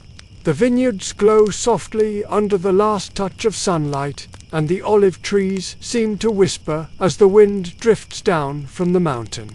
Lucius walks back from the far side of the field, carrying a small basket of grapes. They are not yet ready for harvest, but he always tastes a few to see how the sweetness is coming along. He picks one and rolls it between his fingers before biting into it. The taste is sharp, not fully ripe yet, but promising. He wipes the juice from his chin and continues walking toward the house, the light dimming around him. Flavia is outside, lighting the oil lamp that hangs near the doorway. The flame flickers, throwing shadows across the walls. The children sit nearby, playing with a handful of smooth stones, stacking them into small towers that collapse again and again. Their laughter echoes faintly through the warm air. As Lucius approaches, he notices the faint tremor beneath his feet. Not strong, just enough to make the stones rattle slightly. He pauses. The sound lasts only a few seconds, like a sigh from deep within the earth, then fades. When he looks up, the others have not noticed. He decides not to mention it. He sets the basket of grapes on the table inside. The air smells of bread baking, mixed with the faint sweetness of figs. Flavia has prepared a small meal, barley stew with herbs, and a bit of fish salted from the last market day. She looks up as he enters and smiles, though her eyes still carry the tiredness of the long day. They eat quietly. Outside, the world grows darker, the first stars flickering above Vesuvius. The mountain looms as always, silent and vast, its peak just visible against the faint violet of the sky. Lucius glances at it from time to time, watching for the faint smoke that has become more frequent lately. Tonight there is none, only the steady stillness of dusk. The boy talks about the market again, how he saw a man juggling fire and another selling bright blue glass beads. His sister interrupts to tell him that the beads were too expensive anyway. Flavia smiles at their chatter, letting it fill the space between spoonfuls of stew. Lucius leans back when he finishes eating, resting his hands on his knees. He feels the day's weight settling in his muscles, a deep ache that is almost pleasant. The tiredness of honest work has its own kind of peace. When the bowls are cleared, Flavia begins tidying up, and the children carry the dishes to the water jar outside. Lucius steps into the yard and breathes deeply. The night air feels cool and smells faintly of olive smoke from neighboring homes. A few voices carry across the fields laughter, a dog barking, the clink of metal from someone locking up tools. He looks toward the horizon, where the sky darkens from gold to indigo. Fireflies flicker near the vineyard, tiny sparks drifting above the grass. The sound of crickets rises, filling the quiet with their steady rhythm. He walks to the small stone wall that marks the edge of the yard and sits. From here, he can see the faint lights of Pompeii glowing in the distance, soft dots of orange scattered across the valley. It is comforting, knowing that even when the fields fall silent, life continues beyond them. After a while, Marcus passes by, returning from his own land. He carries a small torch and greets Lucius with a nod. The two men talk for a while, their voices low and steady. Marcus mentions that he plans to reinforce his storage shed before the next rains. Lucius agrees it is wise. The talk turns to weather, crops, and the usual grumbling about the overseer. Nothing new, nothing troubling, and yet the pauses between their words feel heavier than before. Marcus glances toward the mountain and says quietly that he has begun hearing strange noises again, like distant thunder. Lucius listens, then shakes his head. He says, perhaps the wind carries echoes from the sea. Marcus nods, but looks unconvinced. The two men fall silent for a long moment, each staring toward the shadowed peak. Historians still debate how much the people of Pompeii noticed before the eruption, whether they saw the signs clearly or mistook them for ordinary tremors. In this moment, for men like Lucius, the world still feels stable. The ground beneath them has always moved, and the mountain has always smoked. Change does not announce itself loudly at first. It hums quietly beneath routine until it is too late to tell the difference. Lucius eventually rises, claps Marcus on the shoulder, and wishes him a good night. The torchlight wavers between them before Marcus turns back toward the road. The sound of his sandals fades into the distance. Lucius lingers a while longer. The night sky stretches wide and endless above, the Milky Way faintly visible as a band of silver dust. He remembers stories his father once told him about the stars, how they were the eyes of old gods watching the earth. Some shine kindly, some only observe. He wonders, without saying it aloud, what the gods must see when they look down now. When he finally returns inside, Flavia has already settled the children on their mats. The room glows with soft lamplight, flickering gently against the plastered walls. The smell of smoke and oil mixes with the faint sweetness of figs drying near the window. He sits beside his wife for a while without speaking. They do not need many words. Their lives are built from small gestures, the way she folds cloth, the way he places his tools in their place each night, the way they both glance toward the mountain before lying down. She asks softly if he felt anything unusual earlier. He hesitates, then says, perhaps a small tremor, nothing more. She nods, her expression unreadable. For a moment, neither of them speaks. Then she leans her head against his shoulder. The oil lamp burns low. Outside, the air hums with crickets and the faint rustle of vines. Somewhere, a dog barks once and falls silent. The house feels safe, the kind of safety that comes from routine, not certainty. The kind that believes tomorrow will look just like today. Lucius closes his eyes. The sound of the night seeps into his thoughts. The soft crackle of the lamp, the breathing of his children, the faint tremor of wind through the vines.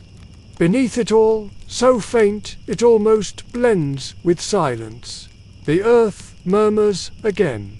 It lasts only a few seconds.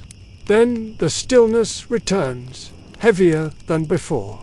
The night passes in quiet layers, heavy and deep. The sound of insects fills the darkness, joined by the faint splash of water in the irrigation ditch and the rustle of leaves shifting in the wind.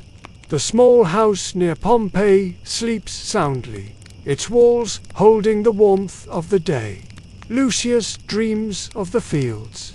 In his dream, the vines twist endlessly, climbing higher until they reach the clouds. He sees the mountain above them, breathing softly, exhaling pale smoke that curls into the sky. It feels neither threatening nor kind, simply alive. When he wakes, the room is still dark. For a moment, he cannot tell whether the faint tremor he feels is real or part of the dream. The oil lamp has burnt out, leaving only a faint glow from the moon beyond the window. The air smells faintly of ash, though it could just be dust from the road. He listens. The silence stretches wide, unbroken except for the steady breathing of his family. The dog shifts near the doorway and lets out a small sigh before falling quiet again. Lucius sits up slowly, rubbing his eyes.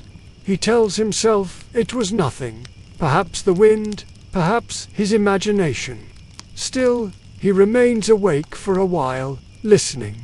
When dawn finally arrives, the unease fades with the light. The first bird calls outside, and the world begins to move again. Flavia stirs beside him, stretching, and the children soon follow, blinking sleep from their eyes. Another day begins, so ordinary it almost erases the strange feeling of the night before. Lucius steps outside into the cool morning air. The mountain stands still, its peak faintly pink under the rising sun. The fields glisten with dew. Nothing looks different, nothing feels changed. He breathes deeply and lets the rhythm of routine carry him forward. He walks to the shed to collect his tools, passing the small shrine near the path. Someone, perhaps Flavia, has left fresh olive leaves there overnight. He murmurs a brief word of thanks to the household spirits before moving on. Superstition or not, it feels right to greet the unseen world before touching the soil. The morning passes quietly. He tends to the vines, sharpens a blade, and checks the irrigation gates. The air feels cooler than usual for summer, touched by a faint dryness that he cannot quite name. Now and then he pauses to stretch, his gaze drifting toward the mountain. A faint white streak rises near the summit, thin, like a thread of cloud. He watches for a while, then shrugs. The mountain exhales often. The sky is clear. When he returns home for the midday meal, Flavia is outside washing fruit. The children are playing near the fig tree, their hands sticky with juice. She looks up and asks if the vines are healthy. He nods and tells her they look strong. He does not mention the smoke. They eat together in the shade, a meal of bread, olives, and a small dish of beans cooked with herbs. The breeze carries the scent of rosemary from the yard. For a while, the day feels like any other, simple, bright, predictable. After eating, Lucius lies back in the grass for a short rest. The earth feels warm beneath him. He closes his eyes and listens to the steady rhythm of the land, the hum of bees, the occasional cry of a bird, the distant voices of neighbors tending their own fields. The peace seeps into him slowly, replacing thought with stillness. Historians still debate how much the people of Pompeii understood about the signs that led to disaster. Some claim they saw smoke and tremors as warnings. Others say they simply lived with them as part of nature's pattern. For Lucius, it is not a question of ignorance or knowledge. It is habit. When the earth moves, he works. When the sky glows red, he prays. The world has always spoken in riddles, and men have always learned to ignore most of them. As the afternoon deepens, the hum of the countryside grows softer. The heat presses down again, but the air carries a faint hum, as if something far beneath the soil is breathing in rhythm with the sky. Lucius notices it only once, when a small jar on the table trembles slightly, the water inside rippling. Then it stops. By evening, the unease has faded again. The sky turns soft blue and gold, and a flock of birds sweeps across the horizon in perfect formation. Flavia hums as she kneads dough for the evening bread. The children chase each other around the courtyard, their laughter floating into the warm air. Lucius sharpens his sickle near the doorway. The rhythmic scrape of stone against iron feels grounding.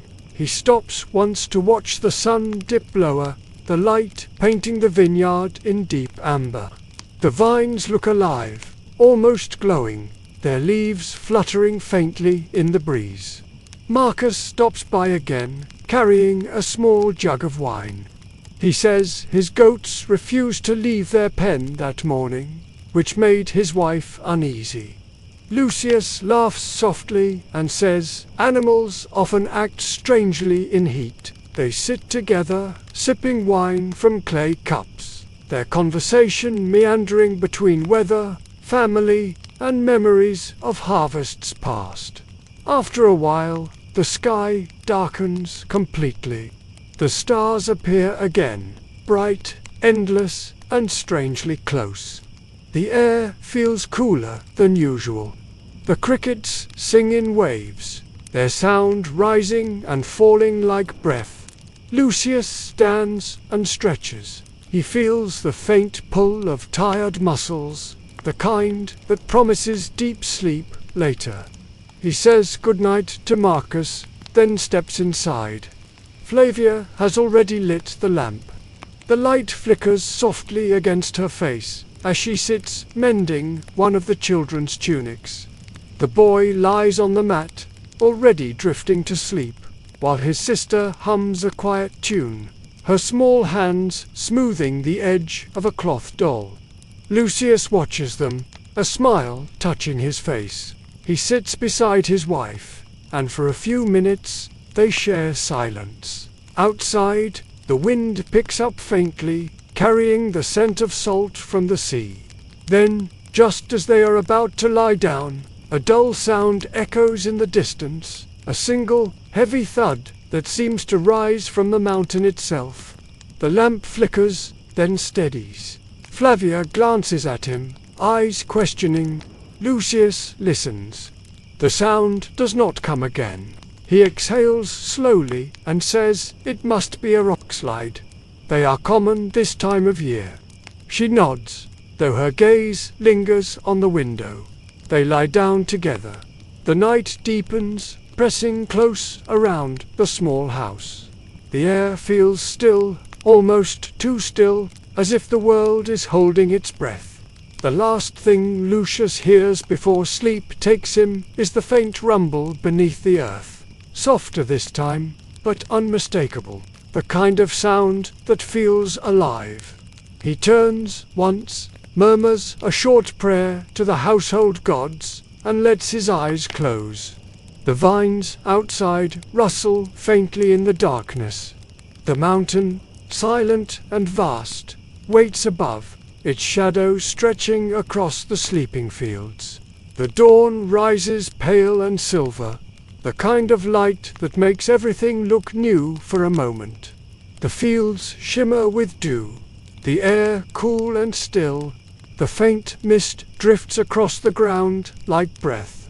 For a brief while, there is no sound except the gentle drip of water from the leaves and the low hum of waking insects. Lucius wakes early, his body already alert before his mind fully catches up. He lies still for a few moments, listening. The night's quiet has not yet lifted. There are no voices from the road, no creak of carts, no dogs barking as they usually do. Even the birds seem hesitant to begin their morning song. He sits up slowly, careful not to wake Flavia or the children. The room feels heavy, though nothing seems wrong. He pulls on his tunic and steps outside. The air is cool against his skin, damp and clean. Above him, the sky is clear. No clouds, no haze, just the soft blue of early morning. The mountain stands motionless in the distance, its peak faintly lit by the rising sun. For a moment it looks peaceful, harmless even. The silence feels strange, though, like the pause between breaths. Lucius walks to the edge of the field, his sandals brushing through wet grass. The vines glisten in the morning light, drops of dew catching like tiny gems on their leaves. He runs a hand along one of the branches, feeling the firmness of the grapes beneath his fingers. They are almost ready, just a few weeks more. The harvest will be good this year. He kneels to check the soil and finds it unusually dry beneath the surface, despite the morning dew. He frowns slightly. Perhaps the water flow from the aqueduct has slowed again. He will check later. For now, he takes it as another small note in the rhythm of his work. As the sun climbs higher, the silence breaks. A rooster crows from a neighboring yard. Somewhere a door opens with a groan of wood. Flavia appears behind him, her hair covered with a scarf, her hands carrying a small basket of bread. She calls softly to him, her voice carrying warmth through the still air.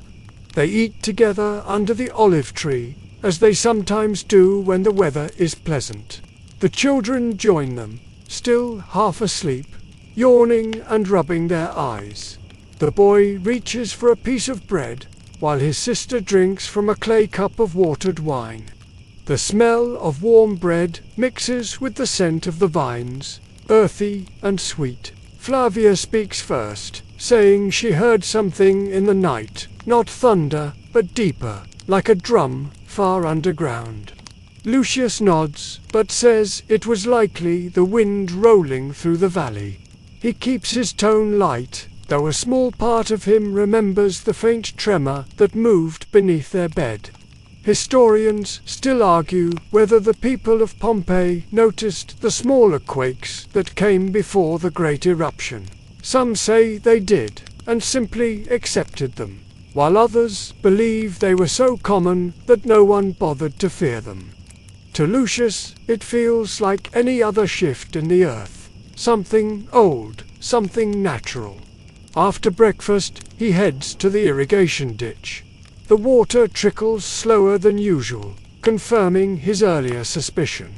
He kneels and clears a few stones that have fallen into the channel. The sound of running water grows stronger, steady and rhythmic again. He nods to himself, satisfied.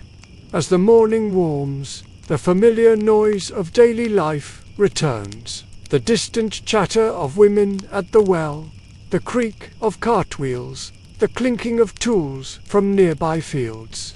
The world feels normal again, and Lucius lets himself believe it truly is.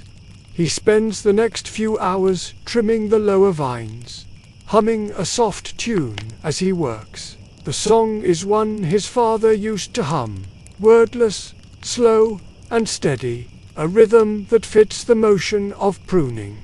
The air grows warmer, and sweat beads on his forehead. He pauses occasionally to drink from his flask. At midday, he rests beneath the olive tree again. The shade feels heavy but cool. He lies back, looking up through the branches. The leaves flicker softly in the sunlight, and he lets his mind wander. He thinks of the harvest to come, of the barrels they will fill, of the wine they will trade at the market. For once, his thoughts drift easily. Then he hears it again, faint but unmistakable. A low rumble, long and slow, rolling deep beneath the earth. It passes like a wave under him, gentle but unsettling.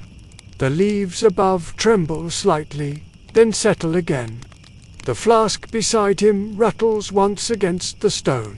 Lucius sits up, eyes scanning the horizon. The mountain looks the same, silent, unmoving, calm. A single thread of smoke curls upward from near the peak, thin as thread.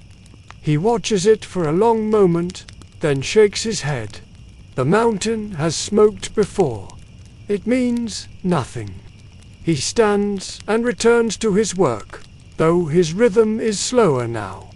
The sound of insects grows louder, and the air feels warmer, heavier. Flavia calls from the house, asking if everything is all right. He answers that it is. His voice sounds normal, though he feels a strange hollowness in his chest. By evening, the day has softened again. The sun hangs low, bathing the land in orange light. The vines shimmer as though on fire. Flavia stands near the doorway, brushing dust from her hands. The children are sitting nearby, weaving small garlands from wildflowers. Lucius joins them, setting his tools down with a sigh. The fatigue of the day pulls at him, but there is comfort in this quiet. The family gathered, the light fading, the air full of the smell of bread baking in the hearth. The boy looks up suddenly and says he saw the mountain glow at the top. Flavia hushes him, saying he must have imagined it. Lucius turns his head, following the boy's gaze. For an instant, he sees it to a faint orange flicker near the summit, like lightning behind a curtain of smoke. It vanishes before he can be sure.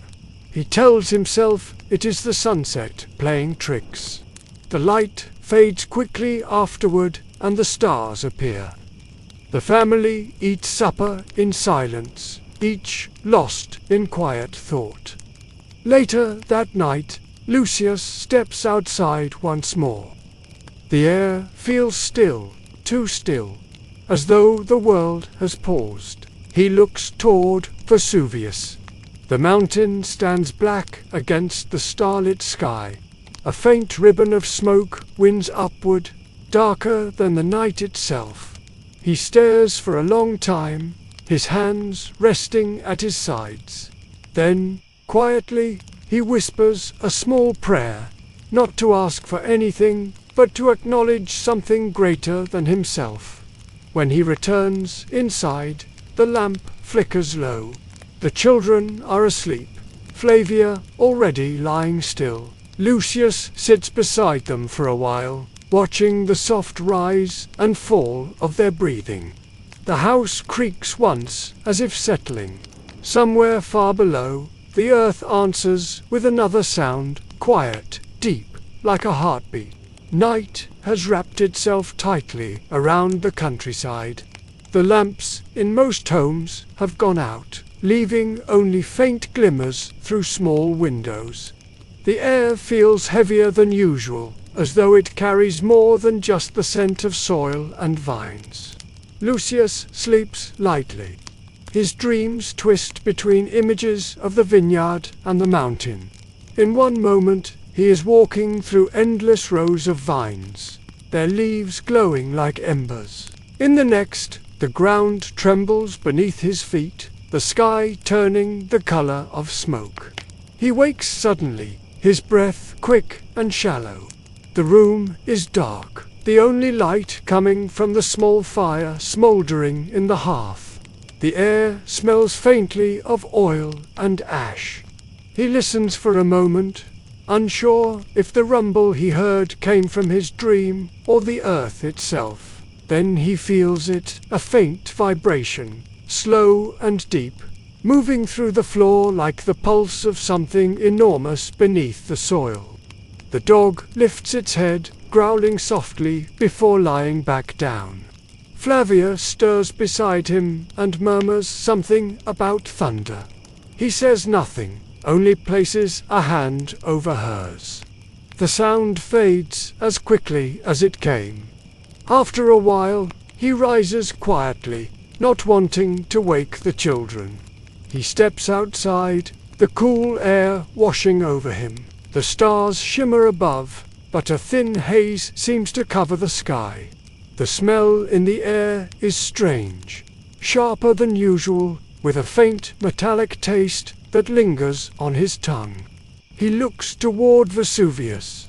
Its outline looms black against the dim light of the stars. Near the peak, a faint glow pulses, then fades. He narrows his eyes, unsure whether it is fire or a trick of the night. He tells himself it must be hunters or travelers camping near the slopes. Still, he cannot bring himself to turn away. The silence around him is unsettling. No birds, no insects, not even the soft wind through the vines. Only the distant, rhythmic dripping of water from the aqueduct and the faint hiss of cooling air. The stillness presses against his ears. After a few minutes, he returns inside. The floor creaks under his feet. The dog has moved closer to the children, lying protectively beside their mats. Flavia opens her eyes as he sits down. She asks if something is wrong. He shakes his head and tells her to sleep. His voice sounds calm, but his chest feels tight. He lies back, staring at the ceiling. The faint glow from the hearth paints moving shadows across the plastered walls. For a long while, he listens. The earth remains still. Eventually, his body gives in to exhaustion, and he drifts back into sleep. When morning comes, it is hard to believe the night's unease was real. The sky is clear and bright, the air cool and sweet. The dog stretches lazily in the sunlight, and the children wake with cheerful chatter. Flavia hums softly as she prepares breakfast, as if to banish whatever lingered in the dark. Lucius steps outside again, squinting toward the horizon. The mountain stands calm. Though a faint grey smear drifts from its summit, it could be smoke, or perhaps only mist caught in the light. Either way, he tells himself, it is harmless. He eats quickly, eager to return to the fields. The work always steadies him. He spends the morning checking the vines, clearing weeds, and adjusting the irrigation flow. The ground feels firm beneath his feet again, and the sound of running water soothes his mind. Around midday, Marcus appears at the edge of the field. His tunic covered in dust. He waves as he approaches, his expression strained. Lucius greets him and offers a drink from his flask. Marcus accepts it, then glances toward the mountain. He says that something strange happened earlier. The well near his house bubbled, as if boiling from beneath. Lucius frowns, then laughs softly. He says perhaps the water is reacting to the summer heat. Marcus nods uncertainly, drinking again. The two men fall into silence. Historians still debate whether these smaller warnings were ignored out of denial or simple familiarity. Life around Vesuvius depended too deeply on the soil it had made fertile. The danger it carried was easy to dismiss when each season depended on its gift. The men continue working side by side for a while. The rhythm of labor replaces words. The sun climbs higher, pressing heat into their backs. Cicadas begin their steady droning again. Though the sound feels thinner, almost distant. At one point, Lucius notices the faint smell of sulphur in the air. It is not strong, just enough to wrinkle his nose. He looks at Marcus, who sniffs and says he smells it too. Then both men laugh again, shaking their heads. The mountain, they agree, must be waking up after a long nap. When the afternoon comes, the wind changes. It blows from the north now, cool and uneven, carrying dust from the slopes. The leaves of the vines shiver softly. Lucius pauses to look up. The sky, pale and cloudless. Nothing in the heavens looks unusual, yet the air feels different, tense, alive. He decides to finish early. The earth feels strangely warm underfoot, almost like it holds the heat of a fire deep below. When he reaches the house, Flavia is outside, folding linens. She looks up and asks if the tremors have stopped. He hesitates, then says yes, though he is not sure when they started again. She tells him the water in their jar has turned cloudy. He frowns, walks over, and peers into it. A thin film floats on the surface. It smells faintly bitter. He pours it out and says he will fetch more later. The evening light stretches long across the fields. The world glows with the soft haze of summer. Flavia begins preparing dinner, while the children collect small sticks for the fire. The dog follows them, wagging its tail as though the strange air does not exist.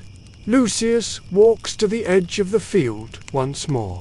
The mountain dominates the horizon, its slopes golden in the setting sun. For a moment, it looks beautiful, almost divine, the kind of beauty that demands silence. Then, faintly, he sees a line of smoke curl upward again. Darker, this time, thicker. It twists once before vanishing into the fading light. He stands there until the stars begin to appear. Behind him, the sound of his family's laughter drifts from the house. It feels fragile against the stillness of the land. He turns back slowly, telling himself tomorrow will be just another day. That night, as they lie together, the ground trembles once more. Not sharp, not violent, just a low roll, like thunder traveling beneath the soil. The oil lamp wavers, and a bowl near the wall rattles. The children stir in their sleep but do not wake. Lucius holds Flavia's hand.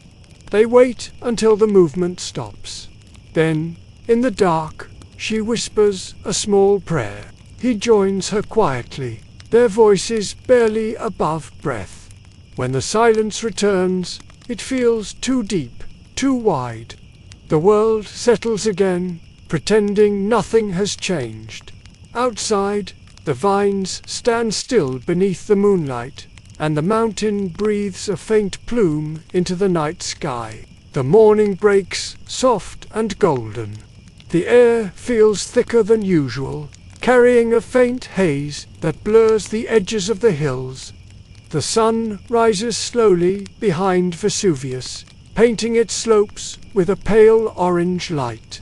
The mountain looks calm again, as though the tremors of the night never happened. Lucius wakes to the sound of birds for the first time in 2 days. Their calls echo faintly across the fields, hesitant but clear. He takes it as a good sign. Nature, after all, knows when to worry. If the birds are singing, the world must be right again. He dresses quietly and steps outside. The ground feels cool beneath his feet, still damp from the morning dew. The air smells faintly of ash, but he tells himself it is only the smell of the soil warming in the sun. In the distance, the vines shimmer in the early light. He takes a deep breath, filling his lungs with the scent of grapes and earth. Another day, another round of work. The unease that clung to him these past few nights feels distant now, like a shadow that fades with morning. Flavia emerges soon after, carrying a basket of bread.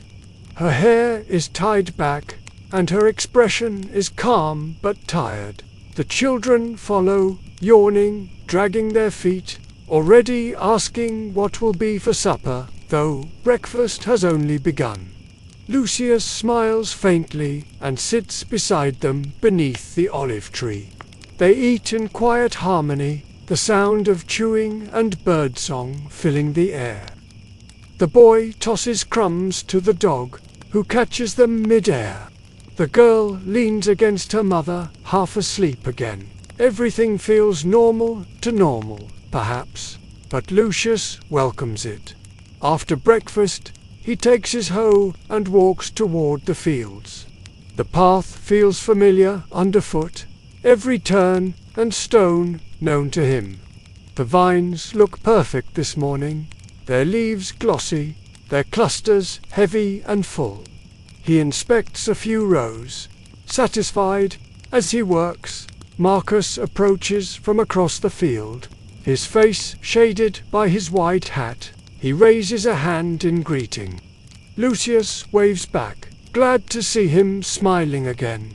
Marcus says the tremors have stopped, and that his wife finally slept through the night. Lucius nods, though he still feels a faint hum beneath the soles of his feet, too steady to be imagination.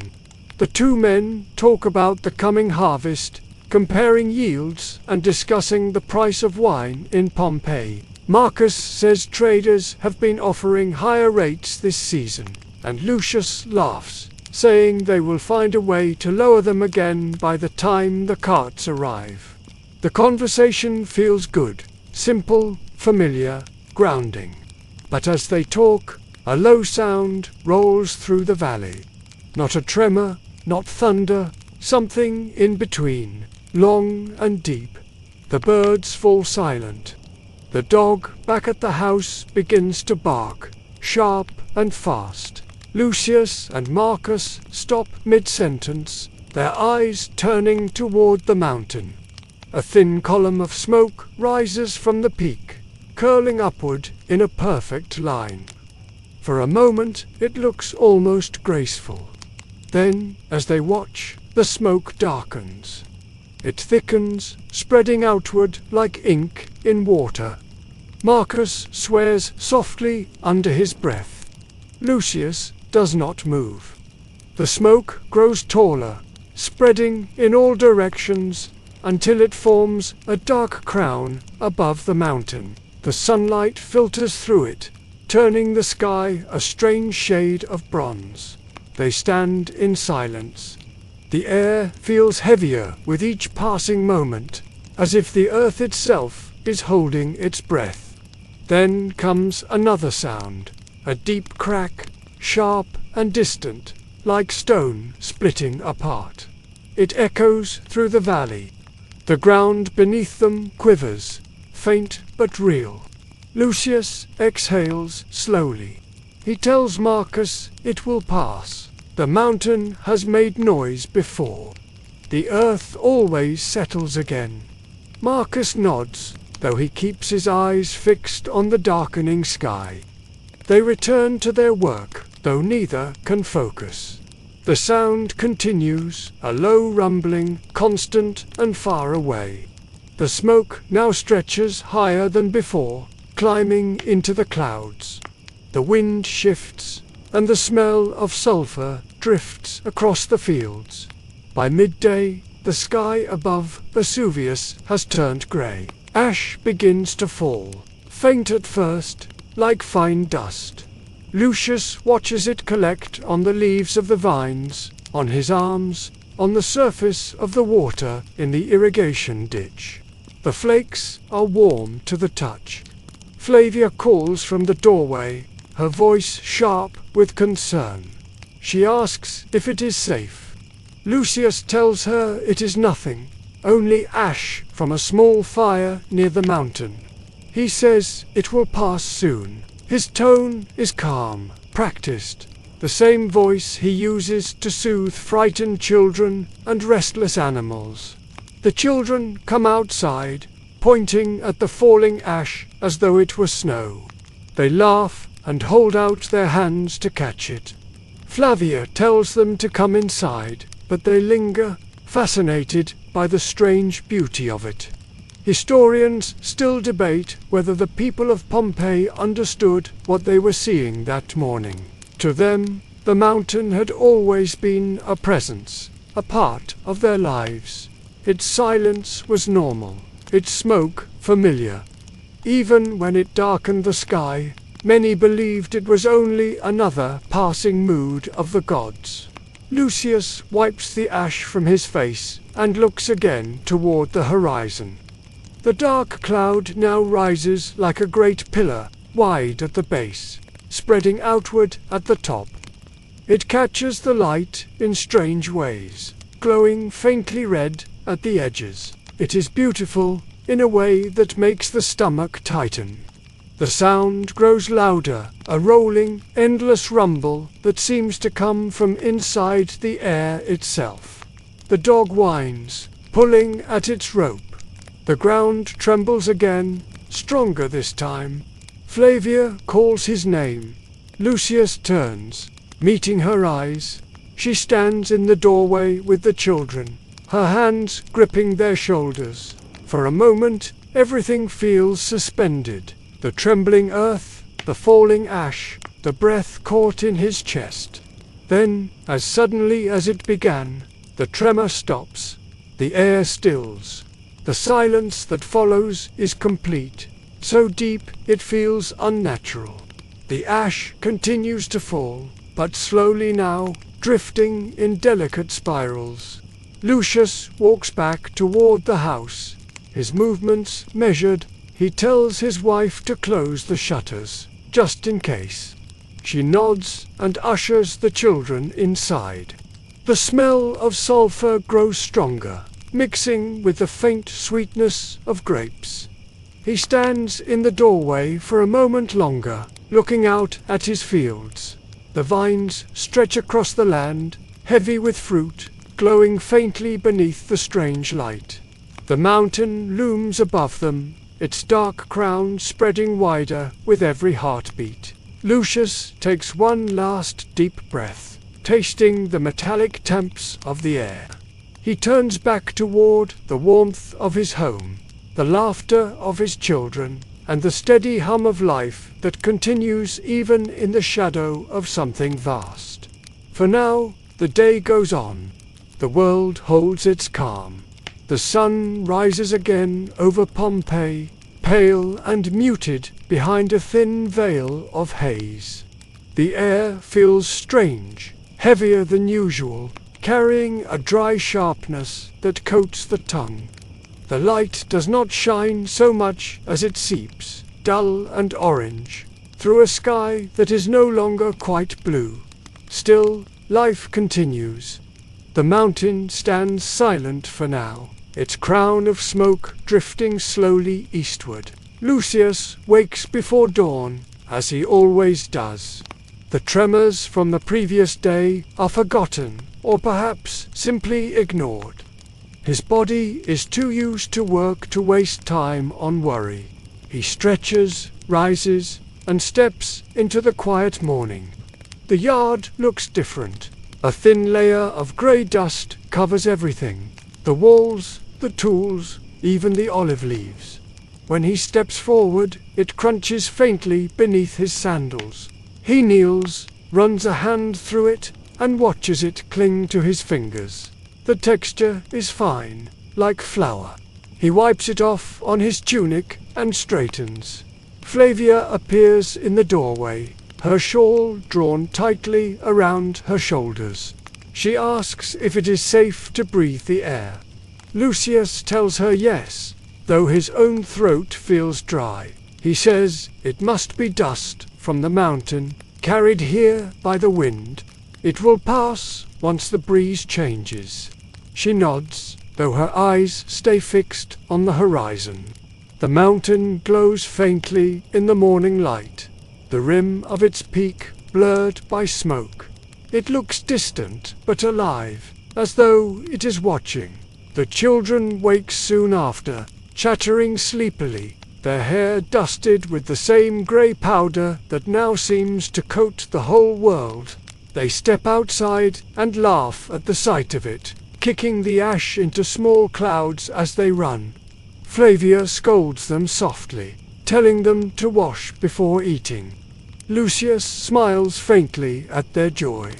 Children can turn even fear into a game. He walks toward the field, his tools slung across his shoulder, his shadow long in the dim light. The vines look strange today, their leaves dulled by the fine ash that clings to them. When he brushes it off, it smears into his palms. The grapes beneath are still firm, untouched, though they gleam under the dust like forgotten treasure. He works slowly, careful not to disturb too much of the soil. The air is quiet, no wind, no birds, even the insects seem to have vanished. The only sound is the steady scrape of his hoe and the soft hiss of ash falling from the sky.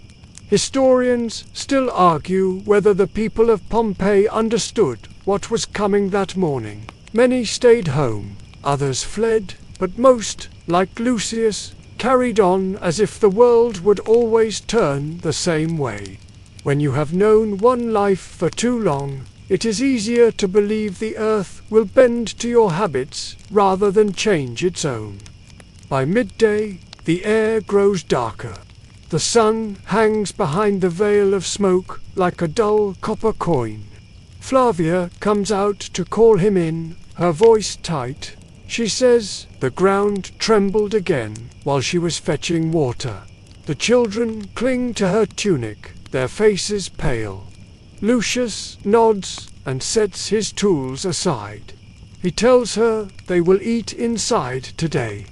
The stew she made smells faintly of herbs, but the ash in the air has crept even into the food. The children complain that it tastes bitter. She tells them to hush and eat. The floor beneath them shivers once, gently. A few small crumbs fall from the shelf above the hearth. No one speaks for a moment. Then Lucius says it was nothing, that the ground often shifts this time of year. He smiles, and though it does not reach his eyes, it is enough to calm the room. Outside, the dog begins to bark. The sound is sharp, almost frantic. Lucius stands, walks to the doorway, and steps outside.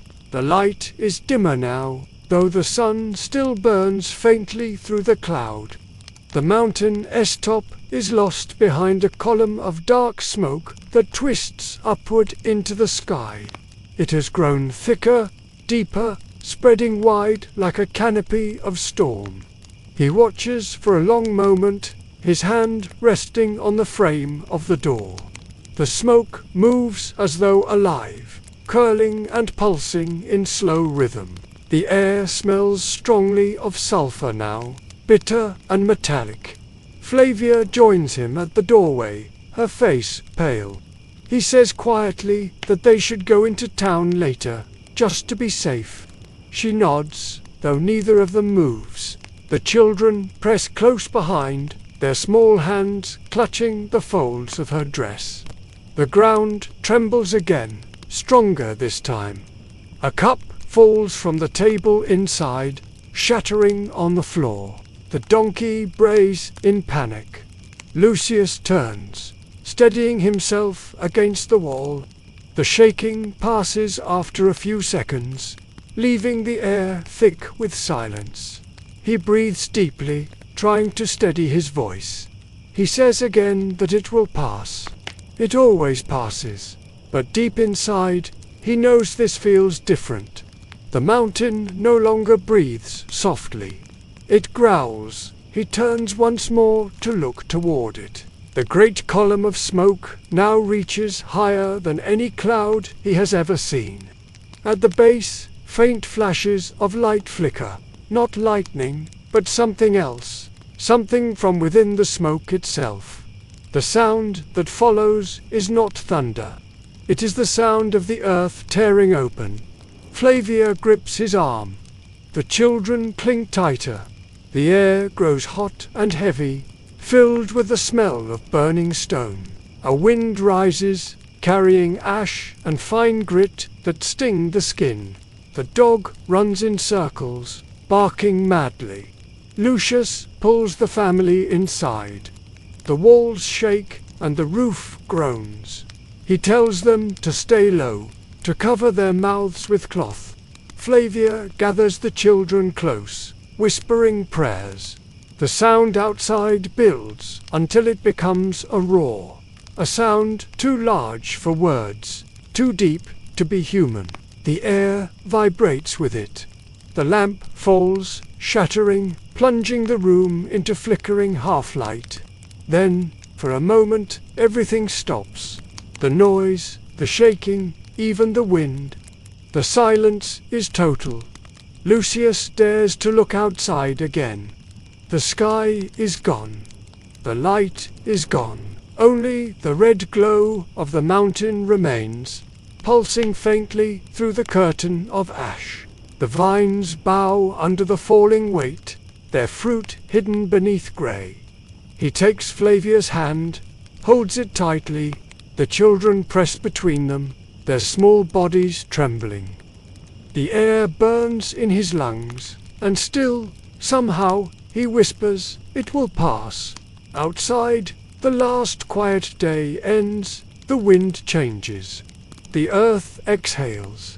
The world begins to vanish beneath its own breath. Now, the story softens. The roaring fades, the shaking stills. The world of Pompeii drifts away like dust, carried gently on the quiet breath of time. The fields, the vineyards, the little home at the foot of the mountain, all are still now, wrapped in the endless hush that comes after the storm. You can almost see the vines again, their leaves no longer trembling but resting. The ash settles softly, like snow, covering every surface with a thin grey calm. The mountain stands silent once more, its fury spent, its smoke thinning into the quiet sky. The people who lived here, the ones who laughed and worked and dreamed beneath its shadow, are not gone entirely. They remain in the air, in the soil, in the stones of the old city, buried deep beneath the centuries. Their footprints have become memories. Their voices have become whispers. Imagine standing there now, long after it has ended, feeling only the slow wind moving over the silent ground. The heat is gone. The fear is gone. What remains is stillness, ancient, unbroken, peaceful. Breathe slowly. Let the picture fade in your mind. The mountain no longer rumbles. The sea no longer roars. The farmer and his family sleep beneath the calm they once prayed for, their story folded into the rhythm of the earth itself. And as you drift toward your own sleep, remember that history is not only made of great wars and rulers. Sometimes it lives in the hands of quiet people, who tended the vines and spoke softly to the soil, never knowing that their ordinary day would be remembered forever. The night settles again. The world sleeps.